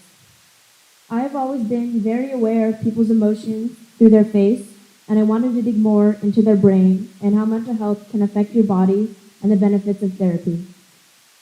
My plan is after college, I'm planning on taking psychology and trying to become a therapist myself. I've always had a passion for psychology, and when I figured out that I could take it in college, I was very excited. I'm also excited to share what I've worked on with you guys this past year. When designing my senior project, I decided to structure it by interviewing professionals and then hearing from friends. I started with interviewing 3 different adults. One of the adults I chose to interview was my own therapist I have been working with for the past few months, who has been a licensed therapist for a few years. Unfortunately, we can't meet in person, so we call for 40 minutes every week. And I've learned a lot about different strategies for my own mental health. For my second interview, I was at a loss. I didn't know if I should interview another licensed therapist or if I should interview the school counselor, who was way more easily accessible. I thought it would be important to have a different point of view, so I decided to interview the school counselor. They are not a licensed therapist, so it was interesting how she approached these questions. And then for my last interview, at the very last minute, was an adult learning about psychology and beginning to go to clinic and get clients, which was very interesting to me because in college I am planning on taking psychology myself. Then I interviewed 3 different friends around my age who have gone through therapy or are still in therapy. I wanted to get all these different points of view to show my audience that everyone seeks out therapy because it is okay to ask for help. I also wanted to share how hard therapists work to try and help find strategies to help you move through your life. and that there is a stereotype that people who seek out therapy need help or are mentally unstable, and I don't think that is true. Therapy is important to seek out for everyone, and I am planning on showing the audience that. On a more personal level, I have always had high anxiety, panic attacks, and early childhood trauma. I recently sought out a therapist last year because COVID-19 hit me really hard, and I really wanted a sense of comfort and to express my feelings to another individual besides my friends and family. I think doing this project taught me different strategies on how I can help myself when I am in panic or not under control. My goal for this project is to try and leave the audience with how normal talking about mental health is and how it is okay to seek help and get a therapist and how common therapy is. Most teenagers in high school have therapists they meet with, or in person or online. I chose not to share the names of the people I interviewed because of confidentiality. My first interview was with my own therapist, which was very important to me since we worked hard to form a good connection, and I have told her a lot of personal things. We had a 40-minute interview of me reading off the questions and her answering them with different strategies and approaches. This gave me a good start on beginning my project. From there, I started interviewing other people by emailing them or direct messaging them off of social media and asking them questions about mental health therapy. I also conducted 2 additional interviews. Next, I will share the feelings and honest responses of my fellow interviewers. I will start each question with the subject that I will be going into. Question 1. What are strategies that are used to help teenagers struggling with mental health to put them in a positive, peaceful mindset? A very common response I got from my therapist and school counselor was meditation techniques, breathing techniques, and grounding techniques. And most of all, building that trust with a therapist and having a safe, healthy relationship with them. I learned about different strategies that therapists use to help teenagers and young adults calm down when they begin to panic or feel out of control. I learned a lot about the techniques used to help people find their calm is different from person to person. Some therapists use breathing techniques, where you hold your breath for a certain amount of seconds, then exhale for a certain amount of seconds. Another method is a happy place. So when you are in panic or don't feel in control, it is where you take a breath and relax your body. It helps a part of the brain, the amygdala, and the prefrontal cortex of your brain, which is in control of your rational thinking. And because you get out of control from panic or distress, it flips out. Because when you're in sense of panic, or not in control, the amygdala goes out of control. Another method is an inanimate object like a rock or a stuffed animal, something to hold on to when you're in a sense of panic. I wanted to share a quote that I have heard from one of the people that I've interviewed that has really stuck with me. The adolescent needs to sense strongly that their confidences are honored with discretion, that their role models consistently model behaviors that are mentally healthy, and that the adult does not preach to the adolescents they encounter. This quote was very interesting to me. I think within therapy, a lot of teenagers look up to their therapists, just like any teenager would look up to an adult. I think that some therapists like to sugarcoat the problems that kids are going through within their adolescent years, when really what a kid needs is an understanding, but also an adult role model to model behaviors that are mentally healthy. Question 2. How does therapy help the body and mind of teenagers? I recognize the consensus that expressing your feelings helps relieve the stress that is built up in your body. Feeling trapped and not being able to express your emotions can be really hard on your own mental health. So that is why there are techniques like breathing, counting, and having an inanimate object or resources like peer support groups to help you and your body and mind feel more at ease. This was a very compelling question that got a lot of unique responses because each adult that I interviewed had a different answer. But I really wanted to highlight one of the things said by one of the adults that really stuck with me. Our mouths and minds are like windows that need to be opened so fresh air can be let in and the stuffy air can be expelled. This was a very interesting analogy to me. When we are confronted with a problem, it affects our body and puts us through a lot of stress. But when we confront the problem and vent, it can help de-stress us. Question 3. Are there signs of mental health changes after a few therapy sessions? My therapist left me with an important feeling of everyone in this world is going through their own battles within their own mental health. Life isn't an easy thing and can affect people very much. A change in mental health after therapy can vary from teenager to teenager. Some teenagers want to try and open up and try to push past their own issues and work with therapists to help them find strategies to make their mental health less stressful. Or some teenagers feel forced and are scared to open up to any adult and tend to shut down, which is why therapists make it clear that they are only here to help the teenager and that they are only there to listen to them. On one of my adult interviews, I really felt like this quote stuck with me and really enforced the importance of forming that counselor-teenage relationship. Just feeling heard and being shown respect when revealing vulnerabilities, struggles, traumas, fears, and tears, it is enough to experience some initial relief and encouragement to keep the client exploring their troubles within a well-attuned counselor. Question 4. What are strategies you leave teenagers with after therapy sessions?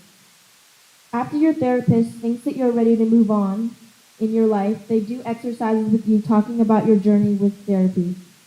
They may discuss where you started and where you ended, and the amount of growth that they have seen. It is very common that therapists can send you letters, emails, stuffed animals, and inanimate objects that have helped you along the way.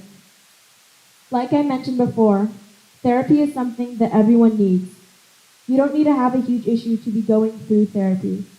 It is a field that is very beneficial, and once your therapist thinks you have grown and can handle your emotions in a stable way, it will reflect the last session of your therapy. Question 5. Are there ways therapy can be bad for the teenager's mind? Yes, it can be. The answers to these questions shared a lot of similarities. Therapy can be a bad fit if the therapist has their own agenda or has a scheduled day-to-day of what they are planning on working on. It can also be an issue if the therapist is a problem solver and isn't very open-minded and doesn't seem to dig deeper into what the problem actually is. And also the lack of skills of confidentiality and telling parents every minor inconvenience. I definitely think that therapy is very beneficial and can help you in the long run express your mental health conflict. Just like anything, there are always pros and cons. Nothing is 100% perfect. But from what I've learned, it has helped many individuals. Another interview quote from an adult that stuck with me was, "It is quite likely that the teenage client already has plenty of people in their life wanting to control them and judge them." Meaning a lot of the time, adults will try to fix the teenager instead of finding out what the problem actually is. And as an adult role model, just listening and supporting your teenager is enough. Question 6. Can mental health therapy help ease and help you feel more secure with your mental health in the long run? Personally, for me, I struggle expressing my emotions truthfully to therapists. I think I lack that confidence. And I think that therapy does help you in the long run. Being vulnerable and opening up to any stranger at the beginning can be quite hard. Once we feel comfortable expressing our basic needs, it will be a lot easier to express our more personal needs. And most of all, it is important to learn how to acknowledge those feelings and to work through them with techniques and resources to help you. Everyone needs therapy, and you can tell who has gone through it and who hasn't. Because my therapist told me that when someone is having a conflict, a person who has gone through therapy versus someone who hasn't gone through therapy, they approach it a lot differently, through handling their emotions and not acting upon them. But the most important thing is when you feel out of control to acknowledge your feelings and use techniques to help calm yourself down, which is what therapy can help you with. This concludes my Q&A with the professionals. This was a very valuable experience for me, talking to the adults. Now I will share with you guys what I have learned from my peers. Personally, I know in high school, it can be very hard on your brain and body. As teenagers, we sometimes create unhealthy patterns, coping strategies that aren't healthy, and not acknowledging our feelings that can be very stressful. When you are a teenager, you are finding out who you are, and a lot of that time within the process of that, you really lose who you are and feel trapped because you don't know where to go anymore. When reading my responses from my friends, I saw consistent patterns of therapy has been their escape from the hard life we live in, keeping them afloat, and helping them acknowledge the pain that they are feeling and opening up to a therapist. It can help teenage minds a lot and make them feel more comfortable and secure. One quote that stuck with me was, "My parents first sought out therapy for me when I was just becoming a teenager, and there were some big shifts and difficult dynamics happening in our family." I think once a teenager goes through puberty, family structures start to change, and that is where the family dynamic can change and get a lot more problematic, which can cause teenagers to feel lost. Question 2. How are you feeling today? Do you have tools and strategies to help you in the moment without your therapist? Every day I feel different emotions and can have good days and bad days, but acknowledging that can be very helpful. One of my friends said that after going through therapy, they feel much better and feel more at ease with their body and mind through talking and positive affirmations. Others said that they are still struggling and are still acknowledging how they have a lot more to learn about themselves. But within therapy, they have felt the power to move through their life day by day. This quote was said by somebody really close to me, and I recently learned that they were struggling through this interview and made me want to add this because it was personally very relatable. There was a specific point after having gone through a very tumultuous and tough couple years, having been privileged to be able to be in therapy throughout that time, and remembering clearly being able to feel the difference in my ability to self-regulate and deal with situations and emotions that would have put me over the edge just months and years prior. Personally, for me, having gone through therapy and having that support around me has helped me move through my own struggles at school of my daily life. I definitely feel like teenagers, we struggle with motivation and moving through our problems, but I think with therapy it can definitely help us. Question 3. What would you say to someone who is interested but afraid to talk to a therapist? I would personally say, like my friend said, give yourself grace to test the waters. It takes time.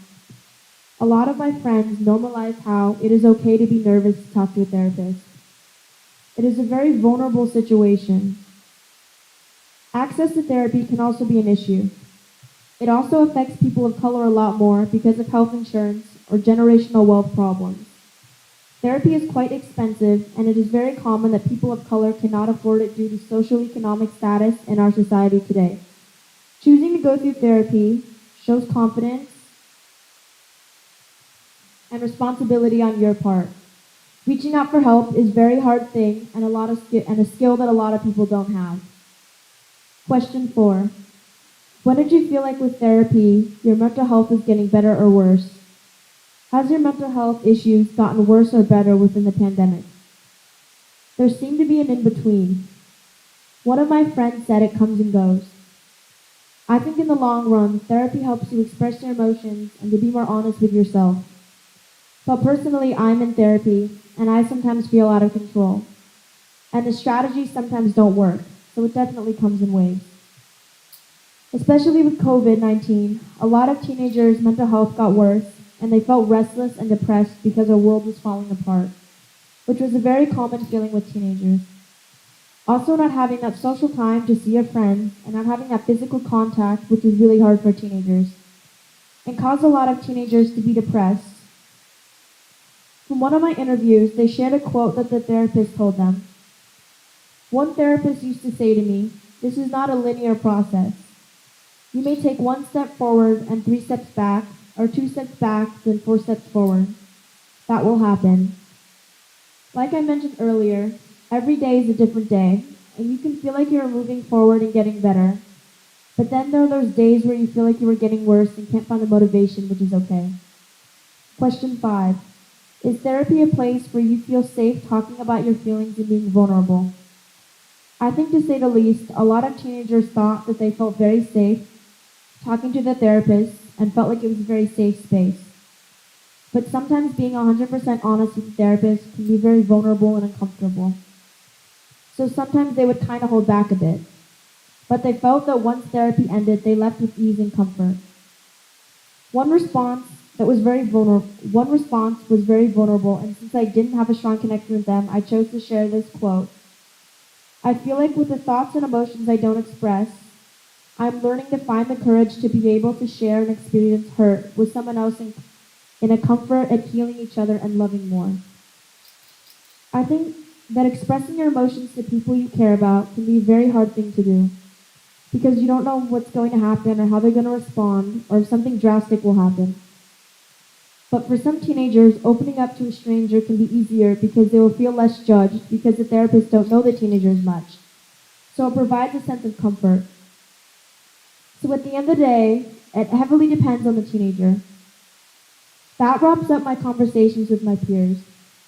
I really felt like there was a strong understanding in these interviews and trust, and that I'm so grateful for them all being in my life.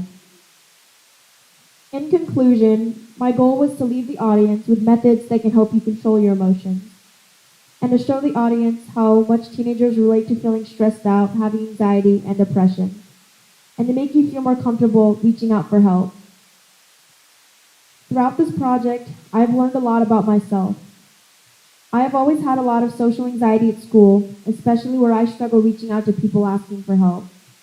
But I think with this project, I really got out of my comfort zone, asking people to let me interview them, and to be honest with me about their emotions, because personally, I feel like I'm not always 100% honest with my emotions, because I hate feeling very vulnerable. But this project has helped me gain the confidence to ask people for support and to feel more included. I'm so grateful that I got the opportunity to further educate myself in this topic, and I hope that I can go to college and become a therapist myself. I would like to thank my mentor, Nick Jacobs, for supporting me through this whole process and letting me ask them questions and always having an answer that helps me get my speech more interesting. I would like to thank Ms. Palladino for walking me through this whole process and always having my back when I had numerous questions and concerns. I am very appreciative of the strict deadlines and the draft format that has helped me form my speech to have more proper structure. I would also like to thank Ms. Stevens for helping me edit my speech and giving me good constructive criticism, and also always having my back for the 4 years I've been at Seattle Waldorf, and all the people that let me interview them and be vulnerable around me and open up to me. I'm so grateful that I got all these different points of view from people, ages, fields, experience, etc. I would lastly like to thank my whole Kamerling family, who has had my back since day one, who wanted me to do something therapy-related for my senior project, and endlessly supported me and helped me get a therapist. I love them very much. Thank you all for watching my senior project. Hope you all have a great day.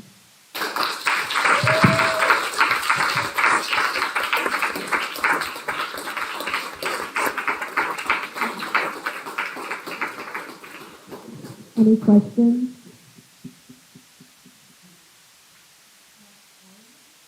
Alma?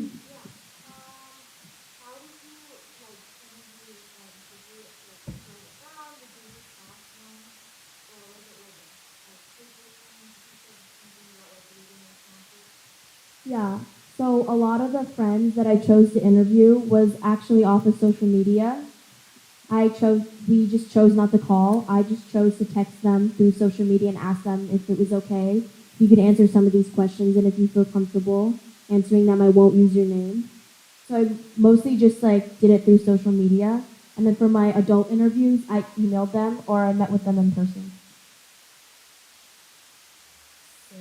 Sage. Was there something that surprised you? Like you had an idea of how things work before your project, and was there something that surprised you after the project that you didn't realize about therapy or something like that?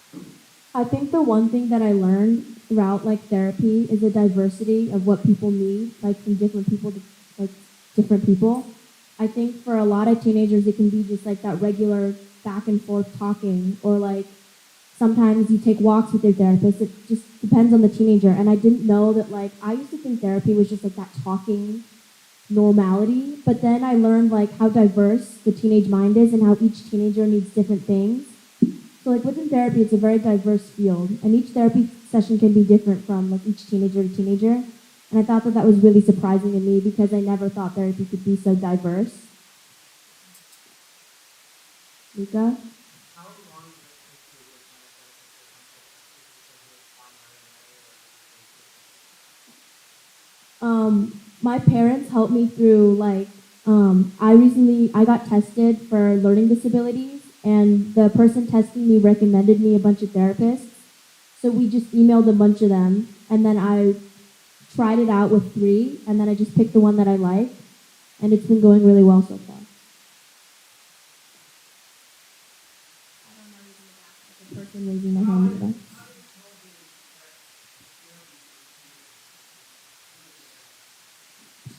I think personally, with COVID, therapy got way more popular because so many teenagers within COVID were struggling a lot.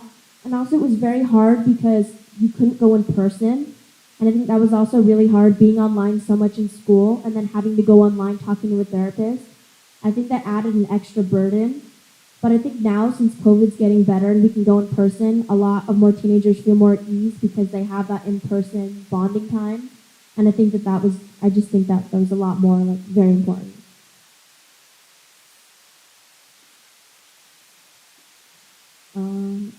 Next up is Declan Miller.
Sorry, folks.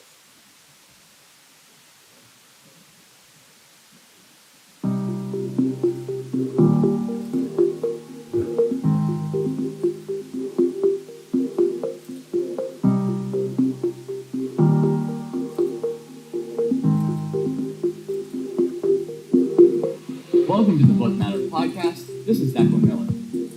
This is my introductory episode where I will outline what the series is all about. For my high school senior project, I set about making a book review podcast. I chose this topic because I love reading, and I value how reading can connect people and spark interesting discussions.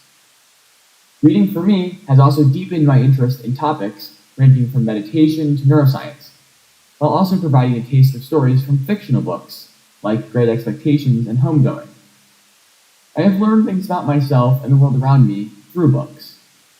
For the podcast series, I hoped to have interesting guests who would speak with me about shared interests and books I've enjoyed. For the audience, I hope you all are able to learn things from this podcast, explore a book more closely, or be inspired to read one of these books yourself.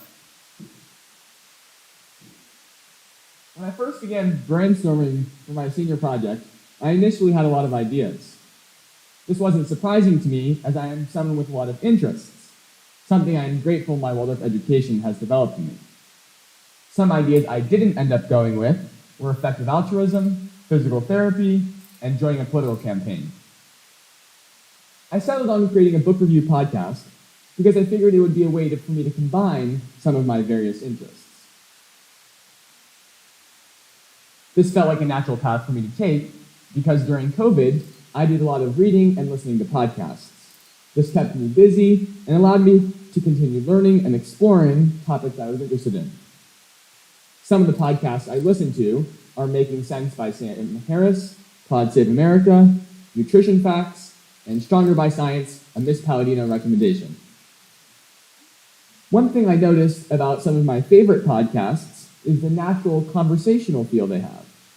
This influenced how I approach making my own podcast. When I settled on doing a book review podcast, I started to think about what my goals for this project might be. I wanted to have rich discussions with interesting guests. By doing this, I would develop my interpersonal skills of interviewing and communicating concisely, something I definitely need practice with. I wanted the podcast to be interesting for people who had read the book already, as well as for people who hadn't. I was also interested in the technical aspects of podcasting, from editing to hosting, two things I knew very little about. It is worth mentioning that I did have a little experience of podcasting going in, as I had made a podcast episode as my final project for Mr. Schweiker's War on Drugs class last spring. It was fun to experiment with a different mode of communication, but our episode for that was scripted. I was interested in a more loose exchange of ideas through conversation. Last spring, I began brainstorming more ideas surrounding my project. I thought about potential mentors and inquired if anyone knew people with experience in this area. It turns out Ms. Palladino's husband, Dr. Eric Lamott, has made a podcast himself, Oslercast. I reached out to him and we set up a meeting. I liked Eric. He asked me thoughtful questions, which spurred my thinking, and he had the technical skills necessary to help me. In our first meeting, we went over some information regarding intro to podcasting, potential themes, and a possible community aspect. I had some potential book/guest ideas, but never quite found a clear link between them. I struggled with this for a while, but in the end, I think I'm okay with not having a clear theme.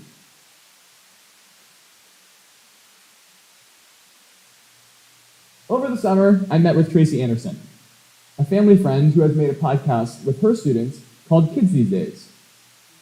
On a cloudy day in July, I sat with Tracy on the front porch of her cottage summertime, the foggy, humid East Coast air stilling the world around. We sat on her rickety furniture, brainstorming the beginnings of my project. I had a lot of ideas, and so did Tracy. I was nervous, though. She had lofty ideas and high expectations that seemed daunting. Thankfully, her smiling face and evident excitement and passion kept me optimistic. Our conversation bounced around, sometimes grounded in specific steps I could take, like planning my cover and breaking up my episode into segments. At other times, we drifted into more conceptual topics, the why behind the project. I found her questions for me challenging yet helpful. I took scattered notes, some on my computer, some on a notebook, and others on handouts she had printed for me. Going into this meeting, I had many ideas in my head, but this conversation with Tracy helped things feel more concrete and doable, but definitely still challenging. I want to highlight one takeaway from our conversation that was very helpful. This was structuring my podcast into acts. Listeners probably don't notice this, but I use this template in all of my interviews, and it helped things feel organized and on topic. The 3 acts we came up with were 1, how did you come across the book? 2, what did you like about it? And 3, how did it change your life? This last act seems a bit grand, but Tracy wanted me to tap into the meaning and significance books can have, and she was right to push me in that direction. Additionally, over the summer, I looked into technology, like editing software and hosting. I even attempted my first interview, but the connection was poor, so we stopped pretty quickly. This almost beginning, but then not actually starting, was tough for me. And things would continue to get more difficult. Summer was becoming fall, and I was getting even more busy. With college applications, school, and high school and club frisbee every day, I was left little time to work on my project. I am someone who wants to get a start on things, so I don't worry as much. And throughout the fall, I was eager to try to make progress. But with a lack of time and multiple failed interview attempts, not much was happening. In fact, throughout my project, I took diligent notes in my senior project journal, just a running Google Doc. But from August to January, there was just one entry, and that was a class assignment, so there really wasn't a whole lot going on. But senior projects were definitely on my mind. Let me now jump to January 7th. It was lunchtime. I was seated in Science North, conveniently the most echoey classroom in the school.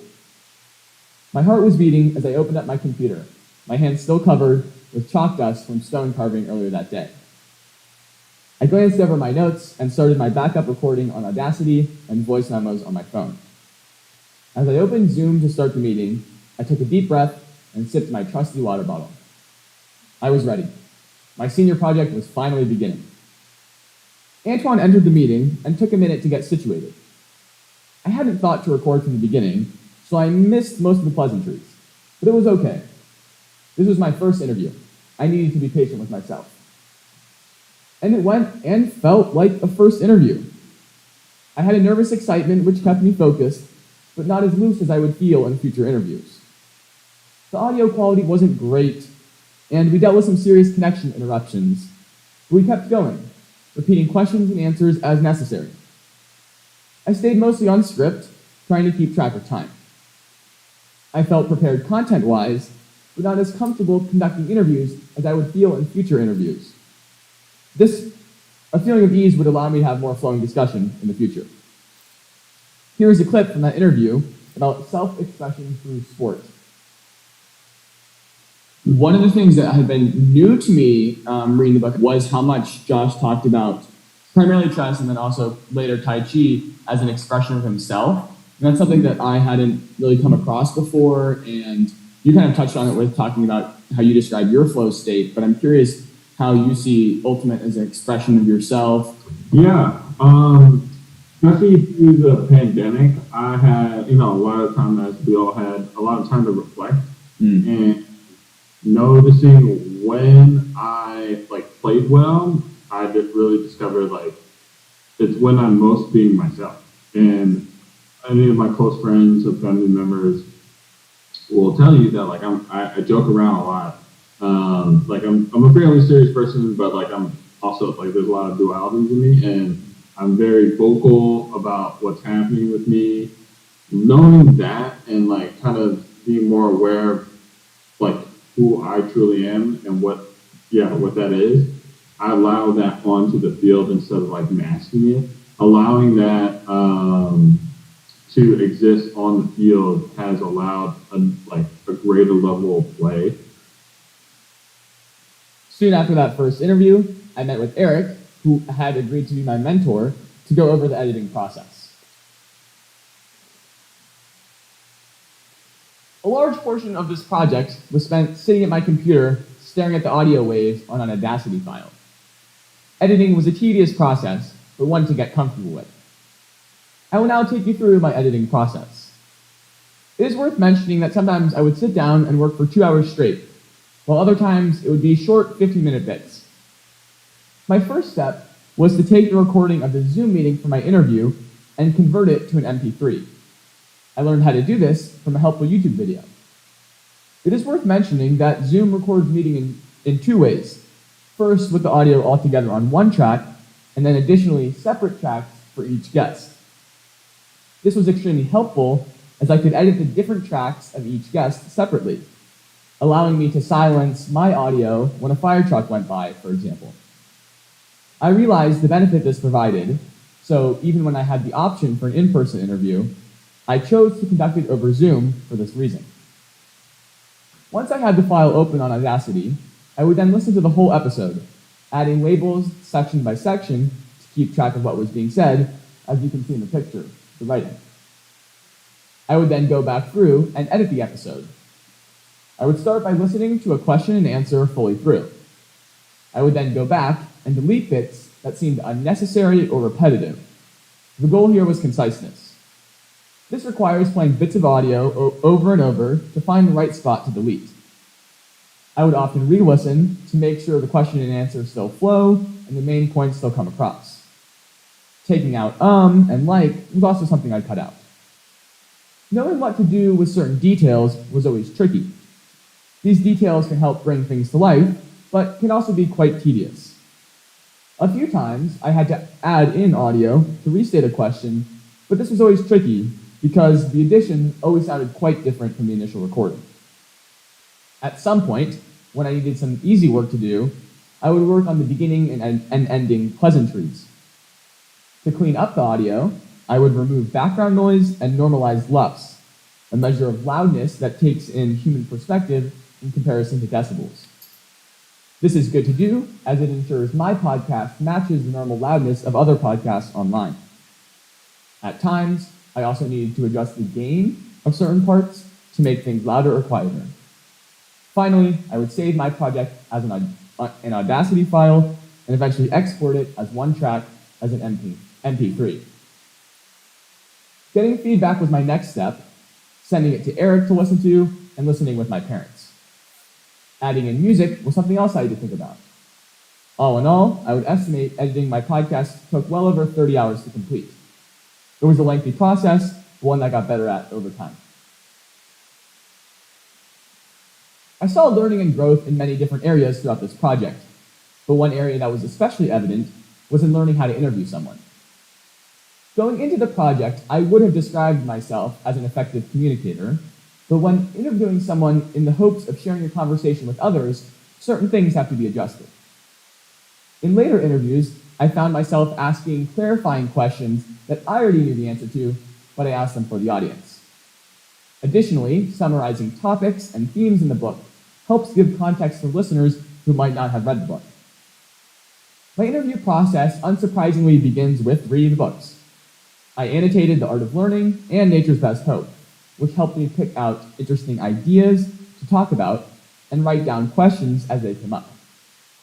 In preparation for my interviews, I reread 1984 and The Art of Learning, skimming pages and looking at annotations. I tried to follow themes and be on the lookout for topics to discuss. Coming up with questions for my guests was actually very doable for me. I was genuinely interested in the content, so I was able to let my curiosity lead the way. I would start by using the outline Tracy and I came up with over the summer, and always had some general questions like, when did you first read blank? Or, one of my favorites, 30-second pitch to read blank. I would then add content-specific questions, keeping with subjects I had a connection to and wanted to share. One of the things I experimented with was sending questions to my guests ahead of time. Interestingly, each interview was different.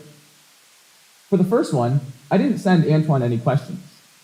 For 1984, I sent Mr. Scannell one question from each of the 3 segments. Dr. Rasmussen requested questions ahead of time, so I sent her around 8 questions, but I still left a couple to be asked live. In fact, Dr. Rasmussen emailed me some draft responses to my questions, a great example of a prepared guest. I'm not sure what the best approach here is. Probably like most things in life, some balance and flexibility are key. Conducting interviews was one of my favorite parts of this experience. I was genuinely eager to have this opportunity to sit down and discuss thought-provoking material. I would begin my interviews with pleasantries, helping to both settle me and my guest.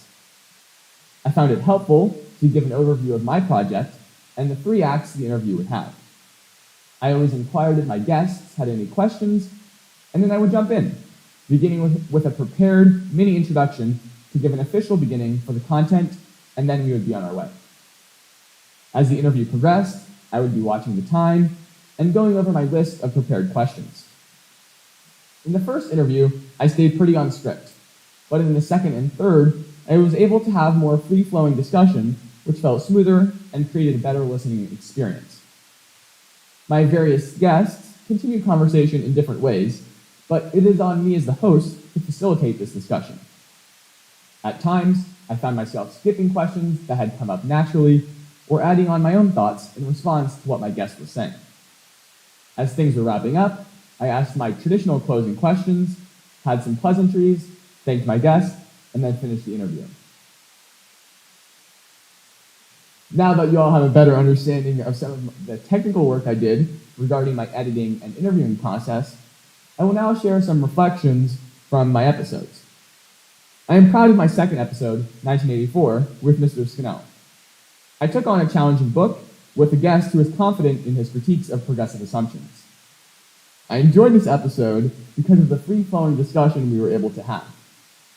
The topics and themes we were discussing, like media, polarization, and bias, bring a lot of material to unpack. Now, I will play a rather serious clip from our discussion. Kind of what warnings do you think we can take from this book? How do you see our current system getting closer to the world in 1984? Well, I'm teaching right now in my class. I have a senior class called War Through Biography. One of the things we're looking at is the stages of genocide. There's 8 or 10, depending on which source, stages of genocide. One of the higher ups is actually polarization. And I find this to be extremely troubling in our current society, the state of polarization. And so, like I said in the beginning, I think one of the things I like about 1984 is it is a good way to kind of help students to understand how they have been polarized. You know, we live in a society that, like, it's almost impossible not to be. The algorithms are designed that way. The media is designed. You know, we live in closed communities that are ideologically kind of, one-sided. And so, to me, this is the most troubling aspect of 1984. Okay. I think George Orwell would be extremely concerned about the state of the United States, looking at the intense division, the intense, and the, one of the things we do talk a lot about is this 2 minutes of hate. And it's hard not to almost immediately, when you read of the 2 minutes of hate, think, well, this is our news. This is our political discourse. It's the other people are the enemy. Surveillance is important and bad, but the polarization, that this idea that you put up these people as a source of all that's wrong with the world, we're doing this a lot right now in our society, and I think it's very, very dangerous. I knew going into this project that Mr. Scannell would bring interesting perspectives, as this was a common occurrence in our humanities class last year. I had high hopes, and he delivered. My third episode, Nature's Best Hope, with Dr. Charlotte Rasmussen, also felt very successful. Her passion for the material and impressive resume helped bring this topic to life. This episode has some very practical takeaways and suggestions which I like, one of which I will play a clip of.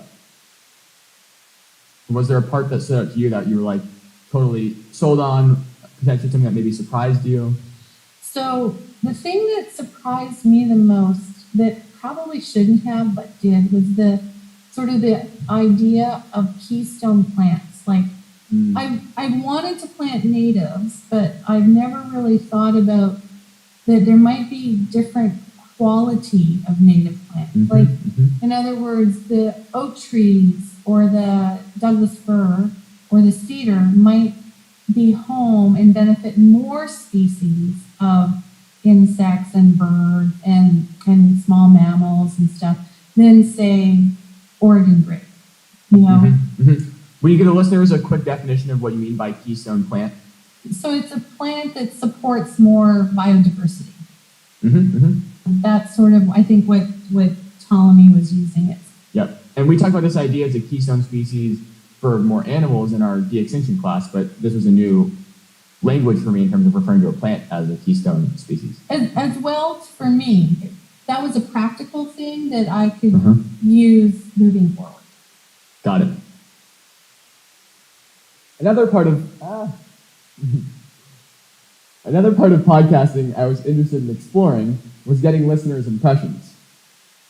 Getting the podcast onto platforms turned out to be very doable thanks to a great hosting platform called Anchor. A hosting platform stores your audio file online and provides an RSS feed to be distributed to various platforms.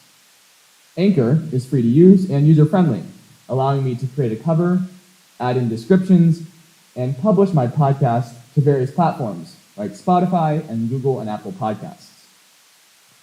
Another cool feature was the analytics it provided, as you can see here. I tried to promote my podcast on social media and got some responses.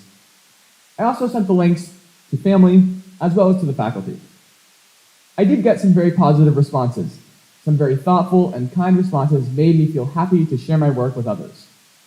But overall, there wasn't as much engagement as I had hoped for, but that's okay. Just an interesting thing to remember when sharing other creative projects.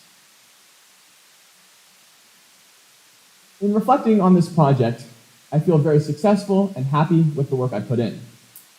I made good progress on most of my learning goals and created something I was proud to share with my communities.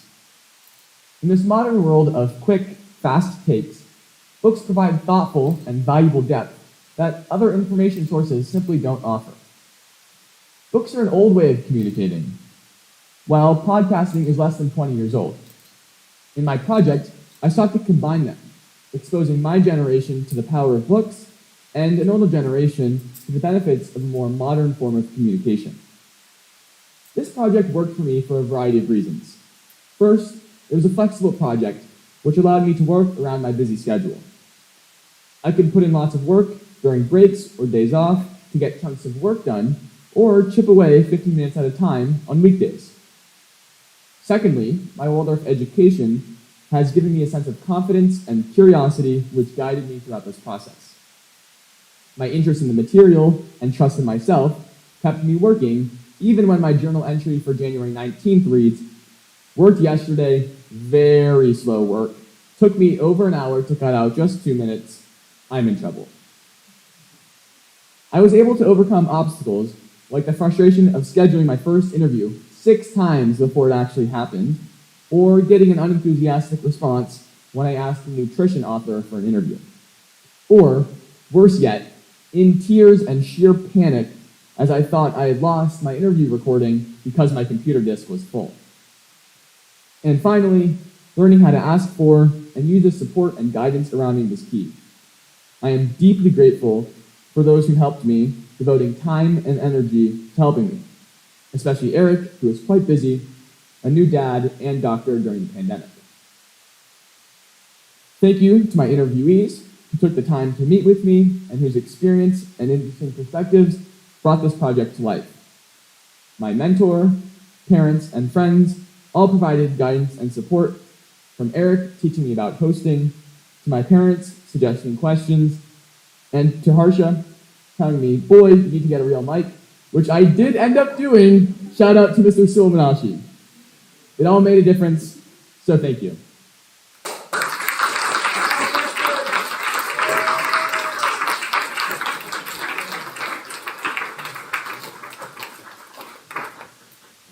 Any questions?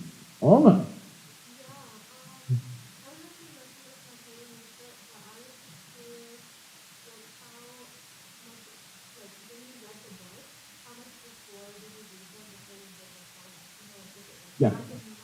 Yeah.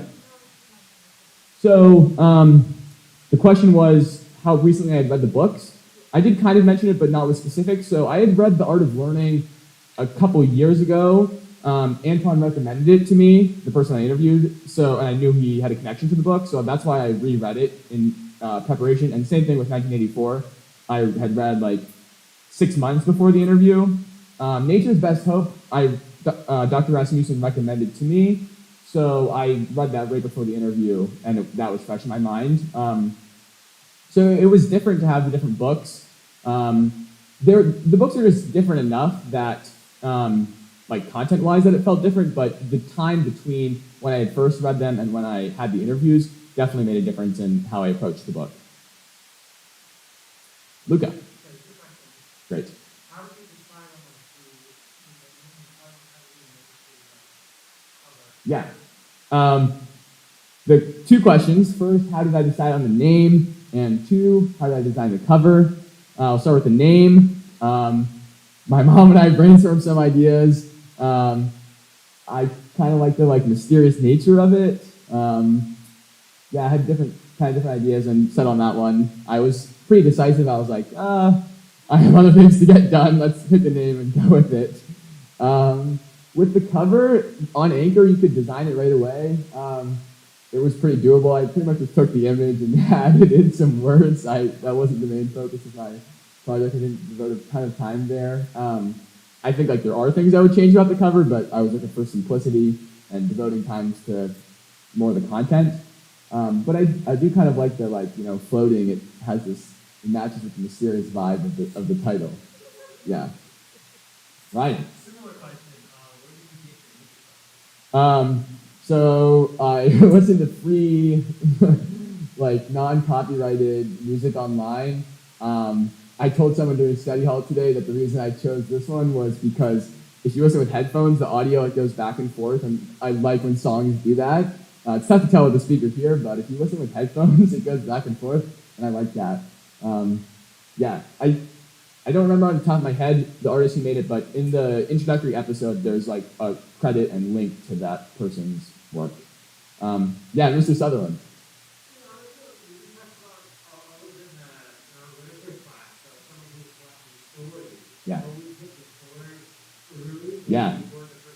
Dean.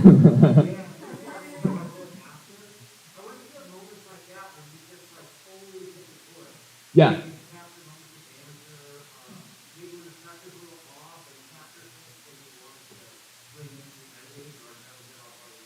Yeah, it was. So the first one, I really missed the beginning, but the ending, Eric told me he really liked the pleasantries I had in the end. There's, Antoine and I kind of joke about like matching up each other and guarding each other next season, which is kind of funny because he's been a bit of a mentor of mine. So like and now I'm playing like in the same,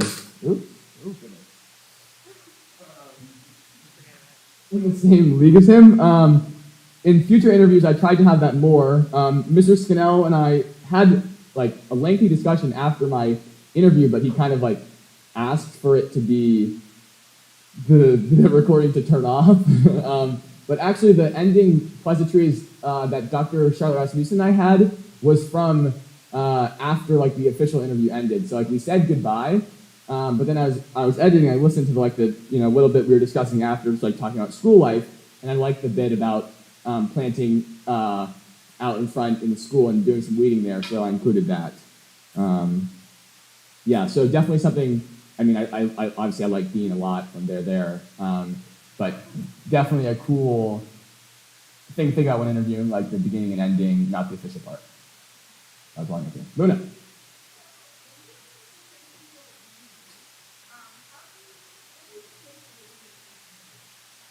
The question was, what do I think makes a good person to interview?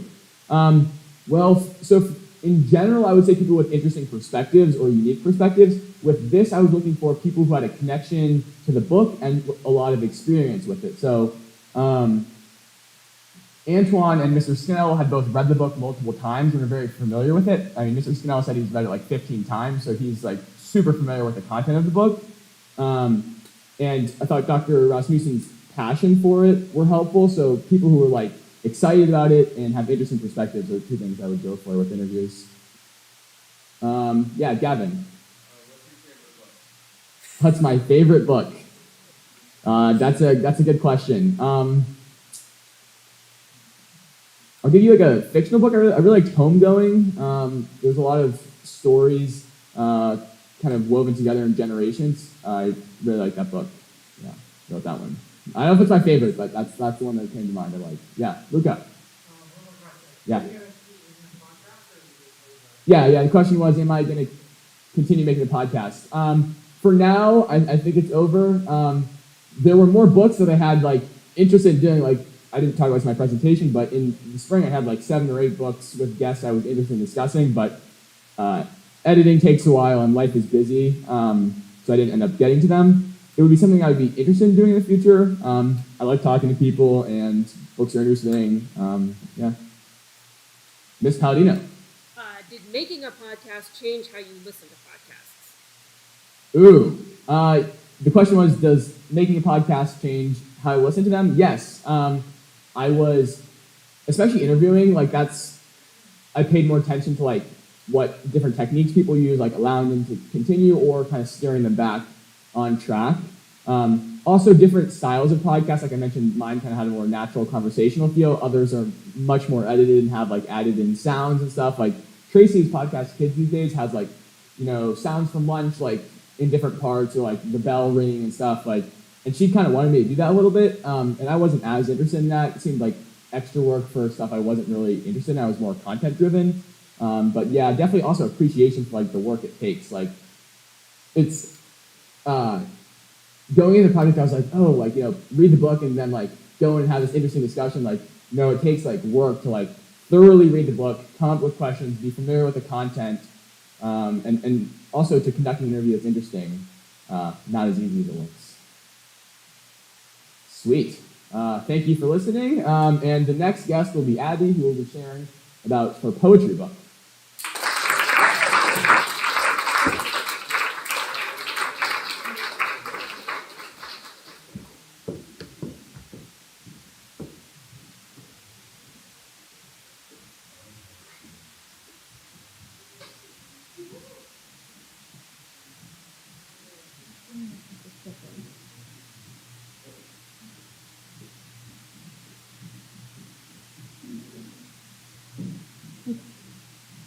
Hello, everyone.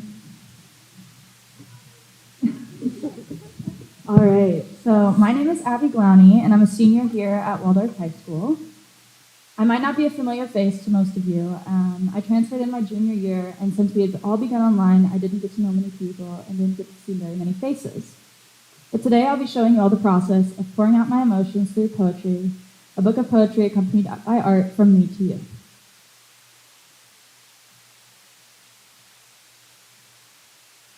All right. I wanted to show others how to use art as an emotional outlet and learn the process of creating a poem book, how it actually works. By using self-reflection and the great resources I had, I was able to create a great piece of work which I'm proud to stand up here and present.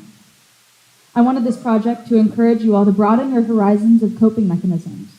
And a year ago, I wouldn't have believed that I've been doing this well in school and that I've actually wrote a poem book. I wanted to lay out my work beforehand because 1, I like to organize my thoughts to help keep me on track, and 2, having a table of contents reminded me of my project, once again, poetry.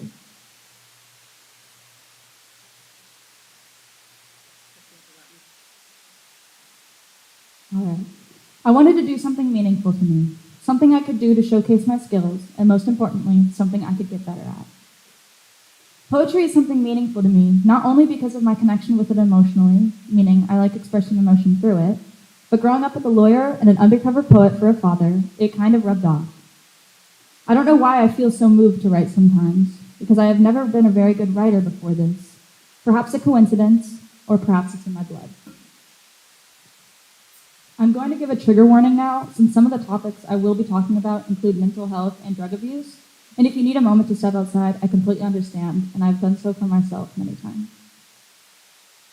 I wanted to start with my past because it truly is a fundamental part of my poetry and me, myself as a whole.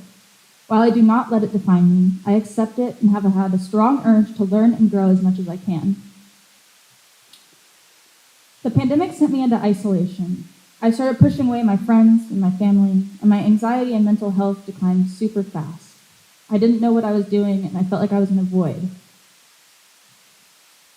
Some students really thrived on online school. They did great, their grades were fine. I was not one of them. My grades started to plummet. I started to stop caring about school, and I could rarely go to class. It was hard to create motivation to even get out of bed. I fell into addiction since it seemed to be the only thing to fill that void.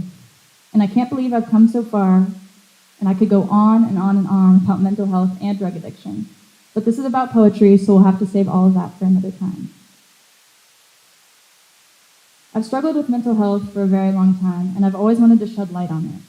My connection with it is to inspire others, and this seemed like the perfect opportunity to do so.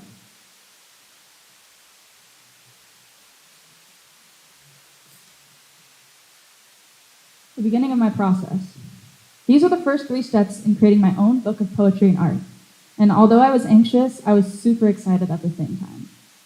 Working with both my mentors, Mr. Schweiker and my father, were smooth sailing, and I ended up working very well with both of them. My father and I have always shared a special ear for good writing, and throughout the past 2 years, I have read probably hundreds of poems to him, along with showing him almost every art piece I work on. He pushes to keep me using art as an outlet and to try new things daily. While Mr. Schweiker and I began by gathering all my poetry and then meeting during class in the mornings to begin designing. It was actually really interesting to pick out different fonts and a layout exactly to my liking. I was able to show who I was, who I am, in my own personal style, while having Mr. Schweiker's educated eyes keeping it look professional.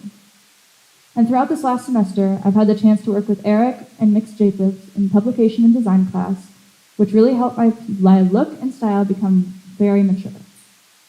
On the other hand, I found myself really struggling at the thought of standing up in front of a group and having to show a side of myself that I didn't want to admit to for a very long time. It was hard to imagine myself looking over a sea of eyes and showing a part of me I won't ever be able to change or fix. But now that I have embraced my mental illness, I have the confidence with sharing some of the time I've had at school. And the confidence with sharing some of the time at school, I knew deep in my gut it was the right thing to do to try and give others an idea for an outlet, or show someone that perseverance works and that we are stronger than we'll ever think we are. It is all thanks to this project that I have been able to gain the confidence to show who I am, without whatever mask I might have created in the past. My project objective.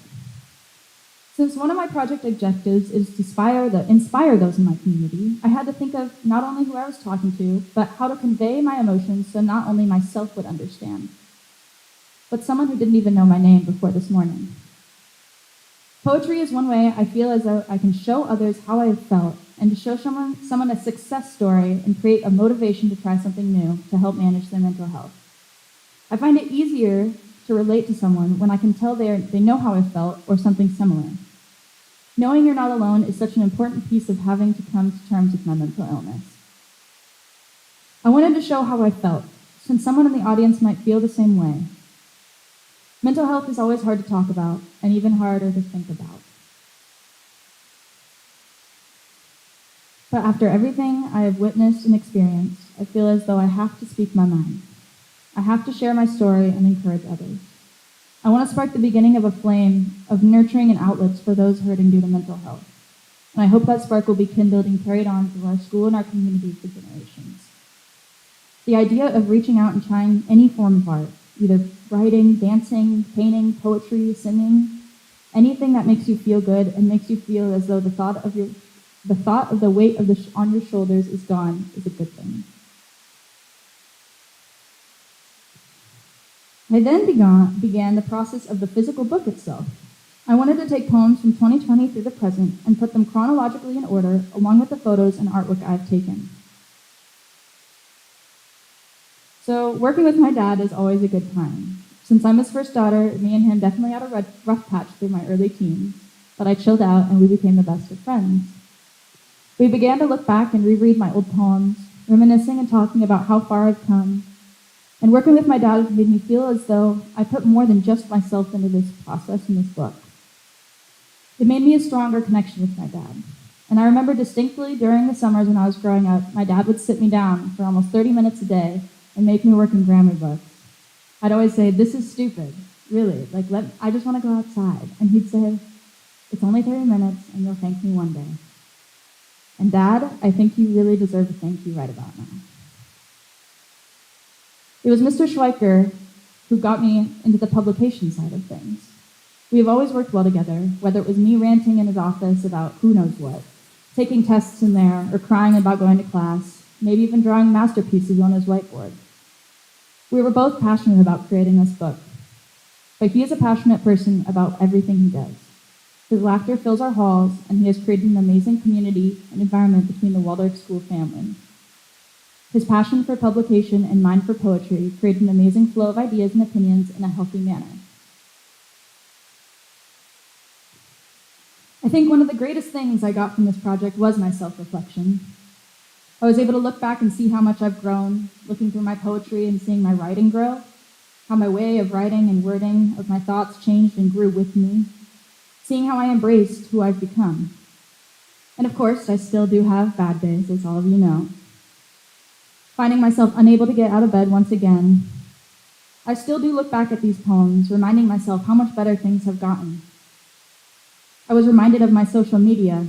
I could look through archived posts and see how much my style has changed, and my confidence. My makeup even became more outgoing too.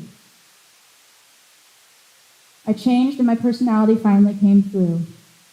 I started looking through old notebooks even, seeing how my art has improved and changed into my own style. And although I'm not completely sure who I am, I'm really glad this project gave me the chance to speak my mind and look back to who I was and who I've become. I also have added photos of my own art and drawings throughout this entire presentation, so I hope you've enjoyed, and they will be in my book as well.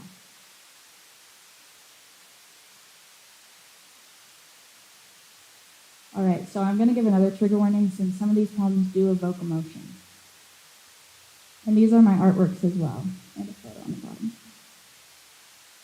The pandemic broke me too. I'm going to start off by reading 4 poems. There are 8 in this book, but I decided to just keep the ones that I felt would speak most. Dedicated to my future self, oh, what wonders await you.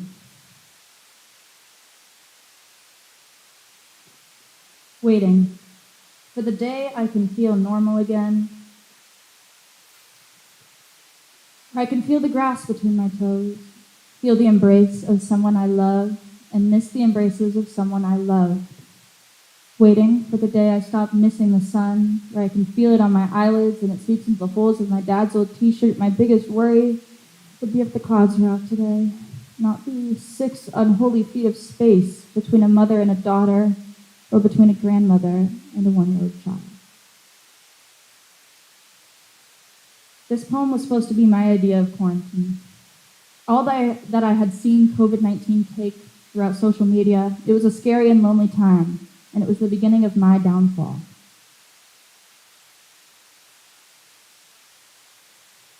Fear, the biggest form of anxiety. We pretend we don't care, don't notice, shove it down where no one can see. It doesn't manifest as anxiety, as fear, rather. The fear of the king's only dawn, dying in the throne. We pretend not to care as if we're not bothered. The fear of disappointment, the fear of the letdown, the fear of love, the insecure feelings of who you are, the anxiety of a witch's tale. And when you're doing something you know is wrong, but not that you'll be killed, just the look on your mother's older face, and anxiety, the biggest form of fear. This poem was written during a very hard time for me. I was struggling with a lot of anxiety attacks and depressive episodes, and I felt as though my art wasn't representing me anymore. I began to stop drawing and painting like my usual self. And around this point in time, I found that I could add more to my art. I could add imagination through words, through poetry. I'm going to give you all a moment now to just slowly look over the next few slides, since the last 2 poems I will be reading are my last 2 poems in the book.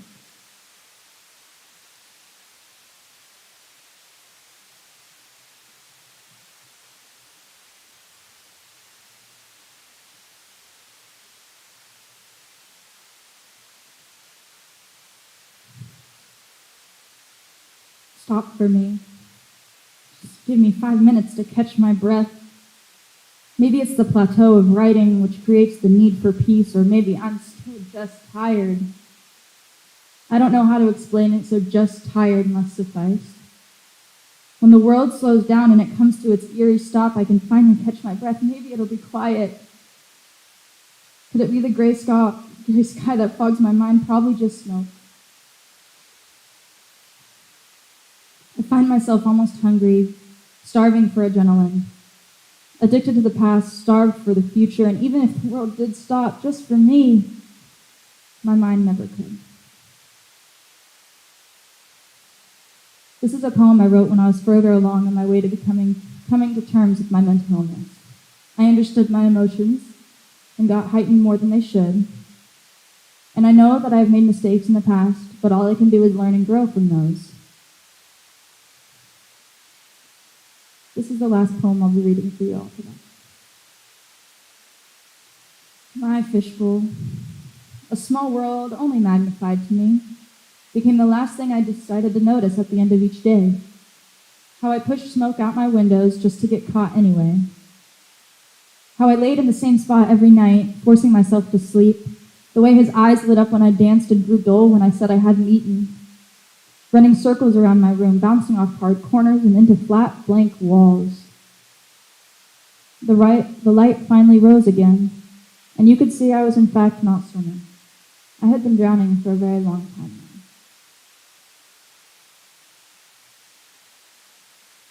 This last poem is really important to me, just because although I know I have a mental illness, and I struggle with that, a lot of people don't know. And that's something I've always tried to keep private, and this year I think I finally showed who I am, and that mental illness is part of me, although it does not define me. This is the back of my book. There are some quotes. I don't know if you can read them, but they're all saying good things. Trust. In conclusion, I definitely have a very, very long ways to go, but I'm super proud of the past 2 years of my journey through this high school. The hope for this project was to inspire all of you and also showcase my poetry skills. I ended up learning so much about myself and creating a deep passion for poetry, as well as helping those who are struggling. The most I wanted to do for all of you today I wanted to show you all that doing something to push yourself is a good thing, and that trying new things is a good thing, that art is a good thing. And I wanted to be the person for some of you that I never had when I was younger and growing up.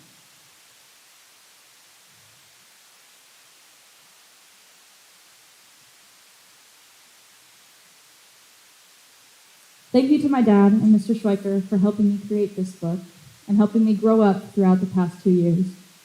Thank you to Ms. Palladino, Ms. Pfeiffer, and Ms. Jacobs for helping me throughout the year with creating the foundation for my project and for the next years of my life.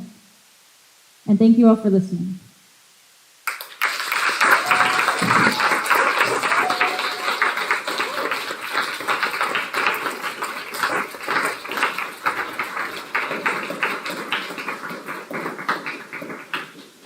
All right, now, any questions? Ready to be torn apart? Luna.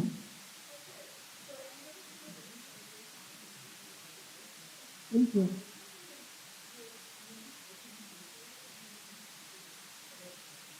Yeah, so she asked how my process was changed by poetry. Wait, sorry. How my drawing process was changed.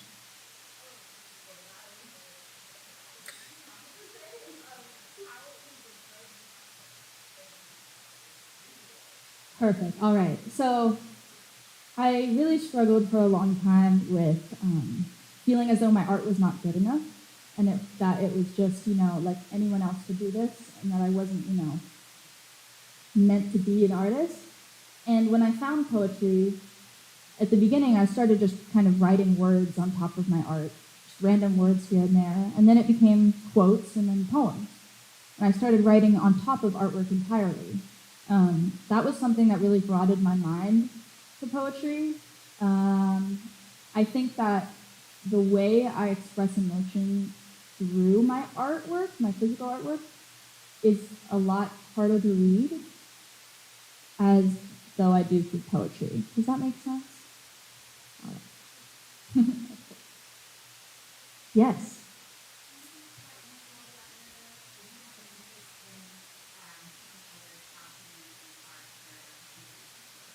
Yes, of course. So I am committed to Otis Art and Design College in California, which I'll be attending next year. And I really, really want to focus my artwork and taking that into a learning perspective and teaching others. So I want to be able to work with special education students and taking art into their lives and saying that can be an outlet and not just like writing or drawing or painting, is like singing, dancing, letting it out like through your body or through your mind. Either way, I think that I definitely want to work with students when I'm older and be able to take what I know and put it into their lives, because I'm so grateful that my art teachers have given that to me. Yes, Scotty.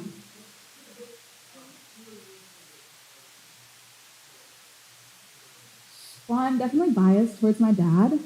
My dad's poetry in the back. I know he's probably embarrassed now, but his poetry is phenomenal. I think I never really read that much poetry. I do see it now and then online, and I find someone who posts things, and I'll scroll through their page. But, I've never found myself sitting down and reading books that often. That's why I was so surprised when I found poetry. It was always something that I just kind of thought, oh, my dad does that. Yeah, okay. But I never thought I could do it, and I also never really read into it. So I was really surprised that that was a good outlet for me. Yes, Alma. I don't know. I haven't really made that decision yet. I think I want to print it out. Maybe here and there, just have a table copy, have it in our living room. But I don't know. I'll have to see where it takes me. Maybe I'll make it longer. Orlando?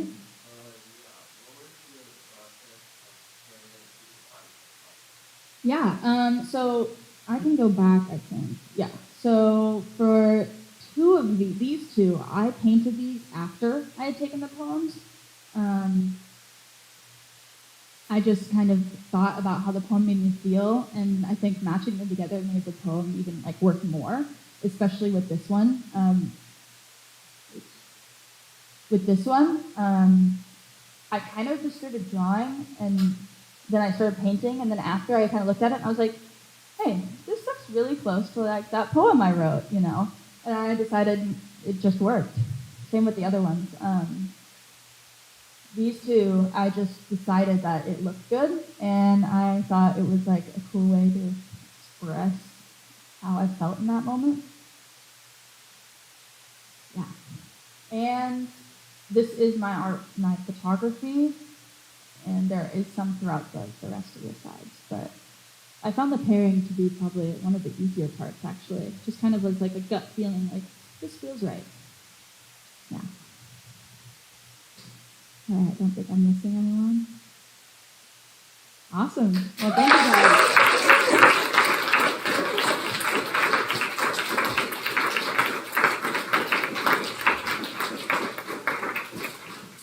Thank you all for being here tonight, and we will be sure to resume tomorrow with the rest and throughout the rest of this week. So thank you all for showing up, and I can't wait to see the other projects.